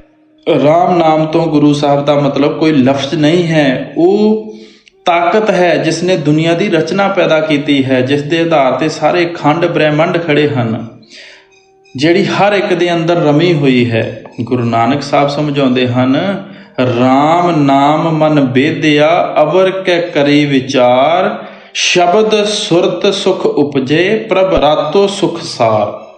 ਸਾਡਾ ਮਨ ਜਿਹੜਾ ਹਿਰਨ ਦੀ ਤਰ੍ਹਾਂ ਵਿਸ਼ਿਆਂ ਵਿਕਾਰਾਂ ਵਿੱਚ ਫਸ ਕੇ ਦਿਨ ਰਾਤ ਭਟਕਦਾ ਔਰ ਤੜਫਦਾ ਰਹਿੰਦਾ ਹੈ, ਜਦੋਂ ਇਹ ਅੰਦਰੋਂ ਰਾਮ ਨਾਮ ਨਾਲ ਜੁੜ ਜਾਵੇਗਾ, ਇਹ ਵਿੰਨਿਆ ਜਾਵੇਗਾ, ਇਹ ਕਾਬੂ ਆ ਜਾਵੇਗਾ, ਆਪਣੇ ਟਿਕਾਣੇ ਉੱਤੇ ਪਹੁੰਚ ਜਾਵੇਗਾ। ਸੋ ਰਾਮ ਨਾਮ ਤੋਂ ਮਤਲਬ ਸੁਰਤ ਨੂੰ ਸ਼ਬਦ ਦੇ ਨਾਲ ਜੋੜ ਕੇ ਮਾਲਕ ਦੀ ਭਗਤੀ ਦੇ ਰੰਗ ਵਿੱਚ ਰੰਗੇ ਜਾਣਾ ਹੈ। ਜਦੋਂ ਇਸ ਮਨ ਉੱਤੇ ਇਹ ਰੰਗ ਚੜ੍ਹ ਜਾਵੇਗਾ, ਫਿਰ ਇਸ ਨੂੰ ਸੁੱਖ ਦਾ ਸਾਹ ਪ੍ਰਾਪਤ ਹੋ ਜਾਂਦਾ ਹੈ, ਇਸ ਮਨ ਨੂੰ ਸ਼ਾਂਤੀ ਪ੍ਰਾਪਤ ਹੋ ਜਾਂਦੀ ਹੈ। ਰਾਮ ਨਾਮ ਕੋਈ ਲਫ਼ਜ਼ ਨਹੀਂ ਹੈ, ਉਸ ਨੂੰ ਗੁਰੂ ਨਾਨਕ ਸਾਹਿਬ ਨੇ ਗੁਰ ਕੀ ਬਾਣੀ, ਸੱਚੀ ਬਾਣੀ, ਧੁਰ ਕੀ ਬਾਣੀ, ਅਮਰ, ਹੁਕਮ, ਅਕਥ ਕਥਾ, ਹਰੀ ਕੀਰਤਨ ਆਦਿ ਕਈ ਲਫ਼ਜ਼ਾਂ ਨਾਲ ਸਮਝਾਉਣ ਦੀ ਕੋਸ਼ਿਸ਼ ਕੀਤੀ ਹੈ। ਗੁਰੂ ਅਮਰਦਾਸ ਜੀ ਨੇ ਇਸ ਨੂੰ ਸੱਚਾ ਸ਼ਬਦ ਜਾਂ ਸੱਚਾ ਨਾਮ ਵੀ ਕਿਹਾ ਹੈ। ਆਪ ਕਹਿੰਦੇ ਹਨ, ਸੱਚੇ ਨਾਮ ਸਦਾ ਮਨ ਸੱਚਾ, ਸੱਚ ਸੇਵੈ ਦੁੱਖ ਗਵਾਵਣਿਆ। ਸੱਚੇ ਨਾਮ ਜਾਂ ਸੱਚੇ ਸ਼ਬਦ ਨੂੰ ਪਕੜ ਕੇ ਹੀ ਸਾਡਾ ਮਨ ਸੱਚਾ, ਸੁੱਚਾ, ਨਿਰਮਲ ਔਰ ਪਵਿੱਤਰ ਹੋ ਸਕਦਾ ਹੈ, ਔਰ ਉਸ ਸ਼ਬਦ ਦੀ ਕਮਾਈ ਕਰਨ ਨਾਲ ਹੀ ਸਾਡਾ ਇਸ ਦੇਹ ਦੇ ਬੰਧਨਾਂ ਤੋਂ, ਦੁੱਖਾਂ ਤੋਂ ਛੁਟਕਾਰਾ ਹੁੰਦਾ ਹੈ। ਜਦੋਂ ਉੱਠਦੇ, ਬੈਠਦੇ, ਚੱਲਦੇ ਫਿਰਦੇ ਨਾਮ ਦੀ ਕਮਾਈ ਕਰਕੇ ਆਪਣੇ ਆਪ ਨੂੰ ਸ਼ਬਦ ਅੰਦਰ ਜਜ਼ਬ ਕਰ ਦਿਓਗੇ, ਲਵਲੀਨ ਕਰ ਦਿਓਗੇ, ਸ਼ਬਦ ਦੇ ਅੰਦਰ ਮਰ ਜਾਵੋਗੇ, ਉਸ ਦੇ ਅੰਦਰ ਆਪਣੀ ਹਸਤੀ ਖਤਮ ਕਰ ਦਿਓਗੇ, ਤਾਂ ਤੁਹਾਡਾ ਮਨ ਨਿਰਮਲ ਔਰ ਪਵਿੱਤਰ ਹੋ ਜਾਵੇਗਾ। ਸਮਝਣ ਵਾਲੀ ਗੱਲ ਇਹ ਹੈ ਕਿ ਜਿਸ ਸ਼ਬਦ ਔਰ ਨਾਮ ਦੀ ਆਪ ਮਹਿਮਾ ਕਰਦੇ ਹਨ, ਉਹ ਸ਼ਬਦ ਔਰ ਨਾਮ ਕੋਈ ਲਫ਼ਜ਼ ਨਹੀਂ ਹੈ, ਉਹ ਕਰਤਾਰੀ ਸ਼ਕਤੀ ਹੈ ਜਿਸ ਨੇ ਦੁਨੀਆ ਦੀ ਰਚਨਾ ਪੈਦਾ ਕੀਤੀ ਹੈ, ਜਿਸ ਦੇ ਆਧਾਰ ਤੇ ਖੰਡ ਬ੍ਰਹਿਮੰਡ ਖੜੇ ਹਨ। ਇਸੇ ਵਾਸਤੇ ਗੁਰੂ ਅਮਰਦਾਸ ਜੀ ਨੇ ਕਿਹਾ ਸੀ, ਨਾਮੇ ਹੀ ਤੇ ਸਭ ਕੁਛ ਹੋਆ, ਬਿਨ ਸਤਿਗੁਰ ਨਾਮ ਨਾ ਜਾਪੇ। ਆਪ ਉਸ ਨਾਮ ਦੀ ਮਹਿਮਾ ਕਰਦੇ ਹਨ ਜਿਸ ਨੇ ਸਾਰੀ ਦੁਨੀਆ ਦੀ ਰਚਨਾ ਪੈਦਾ ਕੀਤੀ ਹੈ, ਜਿਸ ਦੀ ਸੋਝੀ ਔਰ ਸਮਝ ਸਾਨੂੰ ਗੁਰਮੁਖਾਂ ਦੀ ਸੰਗਤ ਔਰ ਸੋਭਤ ਵਿੱਚ ਜਾ ਕੇ ਆਉਂਦੀ ਹੈ। ਗੁਰੂ ਅਰਜਨ ਦੇਵ ਜੀ ਫਰਮਾਉਂਦੇ ਹਨ, ਖੋਜਤ ਖੋਜਤ ਖੋਜਿਆ ਨਾਮੇ ਬਿਨਾ ਕੂਰ। ਅਸੀਂ ਖੋਜ ਕਰ ਕਰਕੇ ਇਸ ਨੁਕਤੇ ਉੱਤੇ ਪਹੁੰਚ ਜਾਂਦੇ ਹਾਂ ਕਿ ਉਸ ਸ਼ਬਦ ਔਰ ਨਾਮ ਦੇ ਬਗੈਰ ਸਭ ਕੂੜ ਹੈ, ਸਭ ਨੇ ਨਾਸ਼ ਹੋ ਜਾਣਾ ਹੈ, ਸਭ ਨੇ ਫਨਾਹ ਹੋ ਜਾਣਾ ਹੈ। ਅਸੀਂ ਉਸ ਨਾਮ ਦੀ ਲੱਜਤ ਹਾਸਲ ਕਰਨੀ ਹੈ ਜਿਸ ਨੇ ਦੁਨੀਆ ਦੀ ਰਚਨਾ ਪੈਦਾ ਕੀਤੀ ਹੈ, ਜਿਸ ਨੇ ਕਦੇ ਨਾਸ਼ ਨਹੀਂ ਹੋਣਾ। ਉਹ ਨਾਮ ਕਿੱਥੋਂ ਪ੍ਰਾਪਤ ਹੋ ਸਕਦਾ ਹੈ? ਗੁਰੂ ਅਮਰਦਾਸ ਜੀ ਕਹਿੰਦੇ ਨੇ, ਸਰੀਰੋਂ ਭਾਲਣ ਕੋ ਬਾਹਰੇ ਜਾਏ, ਨਾਮ ਨਾ ਲਹੇ ਬਹੁਤ ਵਿਗਾਰੇ ਦੁੱਖ ਪਾਏ। ਜਿਹੜੇ ਲੋਕ ਦੇਹ ਔਰ ਸਰੀਰ ਦੇ ਬਾਹਰੋਂ ਨਾਮ ਨੂੰ ਢੂੰਡਣ ਲੱਗੇ ਹੋਏ ਹਨ, ਉਹ ਵਗਾਰੀਆਂ ਵਾਂਗ ਆਪਣੇ ਕੀਮਤੀ ਵਕਤ ਨੂੰ ਬਰਬਾਦ ਕਰਨ ਲੱਗੇ ਹੋਏ ਹਨ। ਅਗਰ ਕੋਈ ਚੀਜ਼ ਕਿਸੇ ਦੇ ਘਰ ਅੰਦਰ ਗੁੰਮ ਹੈ, ਜਾਂ ਉਹ ਖੇਤਾਂ ਜਾਂ ਸੜਕਾਂ ਉੱਤੇ ਜਾ ਕੇ ਢੂੰਡੇ, ਜੰਗਲਾਂ ਪਹਾੜਾਂ ਵਿੱਚ ਜਾ ਕੇ ਢੂੰਡੇ, ਤੁਸੀਂ ਸੋਚੋ ਉਸ ਨੂੰ ਉਹ ਵਸਤੂ ਕਿਸ ਤਰ੍ਹਾਂ ਮਿਲ ਸਕਦੀ ਹੈ। ਜਿਸ ਸ਼ਬਦ ਔਰ ਨਾਮ ਦੀ ਗੁਰੂ ਸਾਹਿਬ ਮਹਿਮਾ ਕਰਦੇ ਹਨ, ਉਹ ਸ਼ਬਦ ਔਰ ਨਾਮ ਕਿਤੇ ਬਾਹਰ ਨਹੀਂ ਹੈ, ਸਾਡੇ ਸਰੀਰ, ਸਾਡੀ ਦੇਹ ਔਰ ਸਾਡੇ ਵਜੂਦ ਦੇ ਅੰਦਰ ਹੈ। ਗ੍ਰੰਥਾਂ, ਪੋਥੀਆਂ, ਵੇਦਾਂ, ਸ਼ਾਸਤਰਾਂ ਦੇ ਅੰਦਰ ਗੁਰੂ ਸਾਹਿਬਾਨ ਨੇ, ਸੰਤਾਂ ਮਹਾਤਮਾ ਨੇ, ਪੀਰ ਪੈਗੰਬਰਾਂ ਨੇ ਉਹ ਸ਼ਬਦ ਔਰ ਨਾਮ ਦੀ ਮਹਿਮਾ ਲਿਖੀ ਹੈ। ਉਹਨਾਂ ਨੂੰ ਪੜ੍ਹਨ ਦੇ ਨਾਲ ਸ਼ਬਦ ਔਰ ਨਾਮ ਦੀ ਕਮਾਈ ਕਰਨ ਦਾ ਤਰੀਕਾ ਪਤਾ ਲੱਗਦਾ ਹੈ, ਸਾਧਨ ਪਤਾ ਲੱਗਦਾ ਹੈ, ਲੇਕਿਨ ਉਹ ਨਾਮ ਗ੍ਰੰਥਾਂ, ਪੋਥੀਆਂ, ਵੇਦਾਂ, ਸ਼ਾਸਤਰਾਂ ਅੰਦਰ ਨਹੀਂ ਹੈ, ਸਾਡੇ ਸਰੀਰ ਦੇ ਅੰਦਰ ਹੈ। ਡਾਕਟਰ ਦੀ ਦਵਾਈ ਡਾਕਟਰ ਦੀ ਅਲਮਾਰੀ ਅੰਦਰ ਹੁੰਦੀ ਹੈ, ਕਿਤਾਬਾਂ ਵਿੱਚ ਤਾਂ ਕੇਵਲ ਉਸ ਦਾ ਜ਼ਿਕਰ ਹੁੰਦਾ ਹੈ। ਇਸੇ ਤਰ੍ਹਾਂ ਉਹ ਨਾਮ ਸਾਡੇ ਅੰਦਰ ਹੈ, ਗ੍ਰੰਥ, ਪੋਥੀਆਂ, ਵੇਦਾਂ, ਸ਼ਾਸਤਰਾਂ ਵਿੱਚ ਕੇਵਲ ਉਸ ਦਾ ਜ਼ਿਕਰ ਹੈ। ਸਤਸੰਗ ਵਿੱਚ ਆਪਾਂ ਸਿਰਫ ਉਸ ਸ਼ਬਦ ਜਾਂ ਨਾਮ ਦੀ ਚਰਚਾ ਜਾਂ ਮਹਿਮਾ ਕਰਦੇ ਹਾਂ, ਲੇਕਿਨ ਸਤਸੰਗ ਵਿੱਚੋਂ ਸਾਨੂੰ ਉਹ ਨਾਮ ਨਹੀਂ ਮਿਲਦਾ। ਨਾਮ ਤਾਂ ਸਾਨੂੰ ਸਰੀਰ ਅੰਦਰੋਂ ਮਿਲਣਾ ਹੈ। ਮੰਦਰਾਂ, ਮਸਜਿਦਾਂ, ਗੁਰਦੁਆਰਿਆਂ, ਗਿਰਜਿਆਂ ਦੇ ਅੰਦਰ ਉਸ ਦੀ ਚਰਚਾ ਕੀਤੀ ਜਾਂਦੀ ਹੈ, ਉਸ ਦਾ ਕੀਰਤਨ ਗਾਇਆ ਜਾਂਦਾ ਹੈ, ਲੇਕਿਨ ਜਿਸ ਚੀਜ਼ ਦੇ ਗੁਣ ਗਾਏ ਜਾਂਦੇ ਹਨ, ਜਿਸ ਚੀਜ਼ ਦਾ ਕੀਰਤਨ ਗਾਇਆ ਜਾਂਦਾ ਹੈ, ਉਹ ਚੀਜ਼ ਤਾਂ ਮਾਲਕ ਨੇ ਸਾਡੇ ਸਰੀਰ ਦੇ ਅੰਦਰ ਰੱਖੀ ਹੋਈ ਹੈ। ਇਸ ਵਾਸਤੇ ਗੁਰੂ ਸਾਹਿਬ ਕਹਿੰਦੇ ਹਨ ਕਿ ਜੋ ਲੋਕ ਸਰੀਰ ਦੇ ਅੰਦਰੋਂ ਉਸ ਨਾਮ ਨੂੰ ਨਹੀਂ ਢੂੰਡਦੇ, ਉਹ ਵਗਾਰੀਆਂ ਵਾਂਗ ਆਪਣੇ ਕੀਮਤੀ ਵਕਤ ਨੂੰ ਜ਼ਾਇਆ ਕਰਨ ਵਿੱਚ ਲੱਗੇ ਹੋਏ ਹਨ। ਇਹ ਜਿਹੜਾ ਸਾਡਾ ਸਰੀਰ ਹੈ, ਇਹ ਹੱਡ, ਚਮ, ਮਾਸ ਦਾ ਨਹੀਂ ਬਣਿਆ। ਇਹ 5-6 ਫੁੱਟ ਲੰਮਾ ਮਿੱਟੀ ਦਾ ਪੁਤਲਾ ਹੀ ਨਹੀਂ ਹੈ। ਇਸ ਦੇ ਅੰਦਰ ਪ੍ਰਮਾਤਮਾ ਨੇ ਬੇਸ਼ੁਮਾਰ ਵਸਤੂ, ਬੇਸ਼ੁਮਾਰ ਭੰਡਾਰ ਰੱਖੇ ਹੋਏ ਹਨ। ਲੇਕਿਨ ਇਸ ਚੀਜ਼ ਦੀ ਸੋਝੀ ਔਰ ਸਮਝ ਜਾਂ ਖੋਜ ਕਰਨ ਦਾ ਤਰੀਕਾ ਸਾਨੂੰ ਕਦੋਂ ਪਤਾ ਲੱਗਦਾ ਹੈ? ਜਦੋਂ ਕੋਈ ਮਾਲਕ ਦਾ ਸੱਚਾ ਭਗਤ ਔਰ ਪਿਆਰਾ ਮਿਲ ਜਾਵੇ। ਮਾਲਕ ਦੇ ਪਿਆਰੇ ਸਮਝਾਉਂਦੇ ਹਨ, 9 ਦਰਵਾਜ਼ੇ 10ਵੇਂ ਮੁਕਤਾ, ਅਨਹਦ ਸ਼ਬਦ ਵਜਾਵਣਿਆ। ਉਹ ਸਮਝਾਉਂਦੇ ਹਨ ਕਿ ਸਾਡਾ ਰੂਹਾਨੀ ਸਫ਼ਰ ਪੈਰਾਂ ਦੇ ਤਲਿਆਂ ਤੋਂ ਲੈ ਕੇ ਸਿਰ ਦੀ ਚੋਟੀ ਤੱਕ ਹੈ, ਔਰ ਉਸ ਸਫ਼ਰ ਦੀਆਂ 2 ਮੰਜ਼ਿਲਾਂ ਹਨ। ਇੱਕ ਅੱਖਾਂ ਤੀਕਰ ਹੈ, ਇੱਕ ਅੱਖਾਂ ਤੋਂ ਉੱਪਰ ਹੈ। ਜਿਸਮ ਦੇ ਅੰਦਰ ਜਿਹੜੀ ਰੂਹ ਔਰ ਮਨ ਦੀ ਜਗ੍ਹਾ ਹੈ, ਜਿਸ ਨੂੰ ਗੁਰੂ ਸਾਹਿਬ 10ਵਾਂ ਦੁਆਰ ਕਹਿੰਦੇ ਹਨ, ਘਰ-ਦਰ ਕਹਿੰਦੇ ਹਨ, ਮੁਕਤੀ ਦਾ ਦਰਵਾਜ਼ਾ ਕਹਿੰਦੇ ਹਨ, ਉਹ ਜਗ੍ਹਾ ਹਰ ਇੱਕ ਦੇ ਅੱਖਾਂ ਦੇ ਪਿੱਛੇ ਹੈ। ਅੱਖਾਂ ਪਿੱਛੋਂ ਖਿਆਲ ਉਤਰ ਕੇ ਨੀਚੇ 9 ਦੁਆਰਿਆਂ ਦੇ ਜ਼ਰੀਏ ਸਾਰੀ ਦੁਨੀਆ ਵਿੱਚ ਫੈਲ ਜਾਂਦਾ ਹੈ। ਗੁਰੂ ਸਾਹਿਬ ਕਹਿੰਦੇ ਹਨ, ਜਿਤਨਾ ਚਿਰ ਅਸੀਂ ਅੱਖਾਂ ਤੋਂ ਨੀਚੇ ਬੈਠੇ ਹਾਂ, ਅਸੀਂ ਆਪਣੇ ਘਰ ਦੇ ਦਰਵਾਜ਼ੇ ਤੱਕ ਨਹੀਂ ਪਹੁੰਚੇ, ਕਿਉਂਕਿ ਮਾਲਕ ਨੇ ਆਪਣੇ ਘਰ ਜਾਣ ਦਾ ਜਿਹੜਾ ਦਰਵਾਜ਼ਾ ਲਗਾਇਆ ਹੋਇਆ ਹੈ ਉਹ ਅੱਖਾਂ ਦੇ ਪਿੱਛੇ ਲਗਾਇਆ ਹੋਇਆ ਹੈ। ਉਹਦੀ ਨਿਸ਼ਾਨੀ ਕੀ ਰੱਖੀ ਹੈ? ਅਨਹਦ ਸ਼ਬਦ ਵਜਾਵਣਿਆ। ਉਸ ਨੁਕਤੇ ਤੇ ਹਰੇਕ ਦੇ ਅੰਦਰ ਅਨਹਦ ਸ਼ਬਦ ਧੁਨਕਾਰਾਂ ਦੇ ਰਿਹਾ ਹੈ। ਉਹ ਮਿੱਠੀ ਤੋਂ ਮਿੱਠੀ, ਸਰੀਲੀ ਤੋਂ ਸਰੀਲੀ ਆਵਾਜ਼ ਜਿਹੜੀ ਮਾਲਕ ਦੀ ਦਰਗਾਹ ਤੋਂ ਆ ਰਹੀ ਹੈ, ਉਹ ਚੋਰਾਂ ਅੰਦਰ ਵੀ ਹੈ, ਠੱਗਾਂ ਅੰਦਰ ਵੀ ਹੈ, ਸਾਧੂ ਸੰਤਾਂ ਮਹਾਤਮਾ ਅੰਦਰ ਵੀ ਹੈ। ਉੱਥੇ ਕਿਸੇ ਕੌਮ ਦਾ, ਕਿਸੇ ਮਜ਼ਹਬ ਦਾ, ਮੁਲਕ ਦਾ ਸਵਾਲ ਹੀ ਪੈਦਾ ਨਹੀਂ ਹੋ ਸਕਦਾ। ਕੋਈ ਹਿੰਦੂ ਹੋ ਕੇ ਅੰਦਰ ਜਾਵੇ, ਸਿੱਖ ਈਸਾਈ ਹੋ ਕੇ ਅੰਦਰ ਜਾਵੇ, ਜੋ ਖੁਸ਼ਕਿਸਮਤ ਭਾਗਾਂ ਵਾਲਾ ਆਪਣੇ ਖਿਆਲ ਨੂੰ ਅੱਖਾਂ ਪਿੱਛੇ ਇਕੱਠਾ ਕਰਦਾ ਹੈ, ਉਹ ਆਪਣੇ ਅੰਦਰੋਂ ਉਸ ਆਵਾਜ਼ ਨੂੰ ਸੁਣਦਾ ਹੈ, ਉਸ ਪ੍ਰਕਾਸ਼ ਨੂੰ ਵੀ ਦੇਖਦਾ ਹੈ। ਉਹਨੂੰ ਗੁਰੂ ਸਾਹਿਬ ਸੱਚਾ ਸ਼ਬਦ, ਸੱਚਾ ਨਾਮ, ਰਾਮ ਨਾਮ ਜਾਂ ਹਰੀ ਨਾਮ ਕਹਿੰਦੇ ਹਨ। ਗੁਰੂ ਸਾਹਿਬ ਉਸ ਤਾਕਤ ਨੂੰ ਰਾਮ ਨਾਮ ਕਹਿੰਦੇ ਹਨ, ਕਿਉਂਕਿ ਉਹ ਰਚਨਾ ਦੇ ਕਣ-ਕਣ ਵਿੱਚ ਗਮੀ ਹੋਈ ਹੈ। ਉਸ ਦੀ ਧੁਨੀ, ਉਸ ਦਾ ਪ੍ਰਕਾਸ਼ ਸਾਰੀ ਰਚਨਾ ਵਿੱਚ ਸਮਾਇਆ ਹੋਇਆ ਹੈ। ਉਹ ਤਾਕਤ ਸਾਡੇ ਅੰਦਰ ਰਮੀ ਹੋਈ ਹੈ ਔਰ ਅਸੀਂ ਆਪਣੇ ਅੰਦਰੋਂ ਉਸ ਵਿੱਚ ਰਮਣਾ ਹੈ, ਜਜ਼ਬ ਹੋਣਾ ਹੈ। ਗੁਰੂ ਸਾਹਿਬ ਨੇ ਉਸ ਕਰਤਾਰੀ ਸ਼ਕਤੀ ਨੂੰ ਸੱਚਾ ਨਾਮ, ਸੱਚਾ ਸ਼ਬਦ ਕਿਹਾ ਹੈ। ਸ਼ਬਦ ਜਾਂ ਨਾਮ ਦੇਖਣ ਵਿੱਚ ਨਹੀਂ ਆਉਂਦਾ, ਬੋਲਣ ਵਿੱਚ ਨਹੀਂ ਆਉਂਦਾ, ਸੁਣਨ ਵਿੱਚ ਨਹੀਂ ਆਉਂਦਾ। ਇਸੇ ਵਾਸਤੇ ਹਜ਼ੂਰ ਮਹਾਰਾਜ ਉਹਨੂੰ ਅਣਲਿਖਿਆ ਕਾਨੂੰਨ ਜਾਂ ਅਣਬੋਲੀ ਭਾਸ਼ਾ ਕਹਿ ਕੇ ਸਮਝਾਇਆ ਕਰਦੇ ਸਨ। ਗੁਰੂ ਅੰਗਦ ਸਾਹਿਬ ਖੋਲ੍ਹ ਕੇ ਇਸ ਸ਼ਬਦ ਦੀ ਮਹਿਮਾ ਕਰਦੇ ਹਨ। ਅੱਖੀਂ ਬਾਝੋਂ ਵੇਖਣਾ, ਵਿਣ ਕੰਨਾਂ ਸੁਣਨਾ, ਪੈਰਾਂ ਬਾਝੋਂ ਚੱਲਣਾ, ਵਿਣ ਹੱਥਾਂ ਕਰਨਾ, ਜੀਭੇ ਬਾਝੋਂ ਬੋਲਣਾ, ਇਵੇਂ ਜੀਵਤ ਮਰਨਾ, ਨਾਨਕ ਹੁਕਮ ਪਛਾਣ ਕੇ ਤਉ ਖਸਮੇ ਮਿਲਣਾ। ਤੁਸੀਂ ਉਸ ਨਾਮ, ਸ਼ਬਦ ਜਾਂ ਹੁਕਮ ਨੂੰ ਪੜ੍ਹ ਕੇ ਆਪਣੇ ਘਰ ਪਹੁੰਚ ਕੇ ਪ੍ਰਮਾਤਮਾ ਨੂੰ ਮਿਲੋਗੇ, ਜਿਸ ਨੂੰ ਅੱਖਾਂ ਦੇਖ ਨਹੀਂ ਸਕਦੀਆਂ, ਕੰਨ ਸੁਣ ਨਹੀਂ ਸਕਦੇ, ਜ਼ੁਬਾਨ ਬਿਆਨ ਨਹੀਂ ਕਰ ਸਕਦੀ, ਜਿਸ ਨੂੰ ਅਸੀਂ ਜੀਂਦੇ ਜੀ ਮਰ ਕੇ ਹਾਸਲ ਕਰਨਾ ਹੈ। ਜੀਂਦੇ ਜੀ ਮਰਨ ਦਾ ਕੀ ਮਤਲਬ ਹੈ? 9 ਦੁਆਰਿਆਂ ਵਿੱਚੋਂ ਖਿਆਲ ਨੂੰ ਸਮੇਟ ਕੇ ਅੱਖਾਂ ਪਿੱਛੇ ਇਕੱਠਾ ਕਰਨਾ ਹੀ ਜੀਂਦੇ ਜੀ ਮਰਨਾ ਹੈ। ਦੇਖ ਲਓ ਦੁਨੀਆ ਵਿੱਚ ਕਿਤਨੇ ਮੁਲਕ ਹਨ, ਕਿਤਨੀਆਂ ਜ਼ੁਬਾਨਾਂ ਹਨ, ਔਰ ਇੱਕ ਇੱਕ ਜ਼ੁਬਾਨ ਦੇ ਅੰਦਰ ਅਸੀਂ ਮਾਲਕ ਨੂੰ ਕਿਤਨੇ ਲਫ਼ਜ਼ਾਂ ਨਾਲ ਯਾਦ ਕਰਦੇ ਹਾਂ। ਹਜ਼ਾਰਾਂ ਅਨੇਕਾਂ ਮਹਾਤਮਾ ਸੰਸਾਰ ਵਿੱਚ ਆਏ ਹਨ, ਹਜ਼ਾਰਾਂ ਅਨੇਕਾਂ ਨਾਵਾਂ ਦੇ ਨਾਲ ਉਹਨਾਂ ਨੇ ਮਾਲਕ ਨੂੰ ਯਾਦ ਕੀਤਾ ਹੈ। ਹਾਲੇ ਹਜ਼ਾਰਾਂ ਅਨੇਕਾਂ ਮਹਾਤਮਾਵਾਂ ਨੇ ਦੁਨੀਆ ਵਿੱਚ ਆਉਣਾ ਹੈ, ਹਜ਼ਾਰਾਂ ਅਨੇਕਾਂ ਨਾਵਾਂ ਨਾਲ ਉਹਨਾਂ ਨੂੰ ਯਾਦ ਕਰਨਾ ਹੈ। ਅਸੀਂ ਪਰਮਾਤਮਾ ਦੇ ਪਿੱਛੇ ਰੱਖੇ ਹੋਏ ਨਾਮ ਭੁੱਲਦੇ ਜਾਂਦੇ ਹਾਂ, ਅੱਗੇ ਪਿਆਰ ਵਿੱਚ ਆ ਕੇ ਉਸ ਪਰਮਾਤਮਾ ਦੇ ਨਾਮ ਰੱਖਦੇ ਚਲੇ ਜਾਂਦੇ ਹਾਂ। ਲਫ਼ਜ਼ਾਂ ਵਿੱਚ ਰੱਖੇ ਗਏ ਇਹ ਨਾਂ ਸਾਡੇ ਜ਼ਰੀਆ ਜਾਂ ਸਾਧਨ ਹਨ। ਉਹ ਸੱਚਾ ਨਾਮ ਜਿਹੜਾ ਹਰ ਇੱਕ ਦੇ ਅੰਦਰ ਅੱਖਾਂ ਦੇ ਪਿੱਛੇ ਧੁਨਕਾਰਾ ਦੇ ਰਿਹਾ ਹੈ, ਸਾਡੀ ਮੰਜ਼ਿਲ, ਸਾਡਾ ਨਿਸ਼ਾਨਾ ਹੈ। ਅਸੀਂ ਲਫ਼ਜ਼ਾਂ ਨਾਲ ਪਿਆਰ ਪਾ ਕੇ ਕਦੇ ਕੌਮਾਂ, ਮਜ਼ਹਬਾਂ, ਮੁਲਕਾਂ ਦੇ ਝਗੜੇ ਖੜੇ ਨਹੀਂ ਕਰਨੇ, ਬਲਕਿ ਇਹਨਾਂ ਲਫ਼ਜ਼ਾਂ ਦੇ ਜ਼ਰੀਏ ਸੱਚੇ ਸ਼ਬਦ ਦੀ ਖੋਜ ਕਰਨੀ ਹੈ, ਸੱਚੇ ਨਾਮ ਦੀ ਖੋਜ ਕਰਨੀ ਹੈ।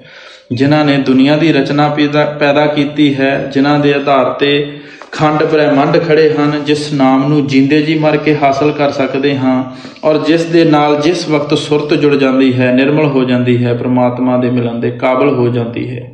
ਗੁਰੂ ਅਮਰਦਾਸ ਜੀ ਕਹਿੰਦੇ ਹਨ, ਜਿਨ ਅੰਤਰ ਸ਼ਬਦ ਆਪ ਪਛਾਣੇ, ਗਤ ਮਿਤ ਤਿਨ ਹੀ ਪਾਈ। ਜੋ ਲੋਕ ਅੰਦਰੋਂ ਸ਼ਬਦ ਨੂੰ ਪਕੜ ਕੇ ਆਪਣੇ ਆਪ ਨੂੰ ਪਹਿਚਾਨਣ ਦੇ ਕਾਬਲ ਬਣ ਜਾਂਦੇ ਹਨ, ਅਸਲੀ ਗਤੀ ਜਾਂ ਮਾਲਕ ਨੂੰ ਮਿਲਣ ਦੀ ਅਸਲੀ ਜਾਂਚ ਉਹਨਾਂ ਗੁਰਮੁਖਾਂ ਨੂੰ ਹੀ ਪ੍ਰਾਪਤ ਹੁੰਦੀ ਹੈ।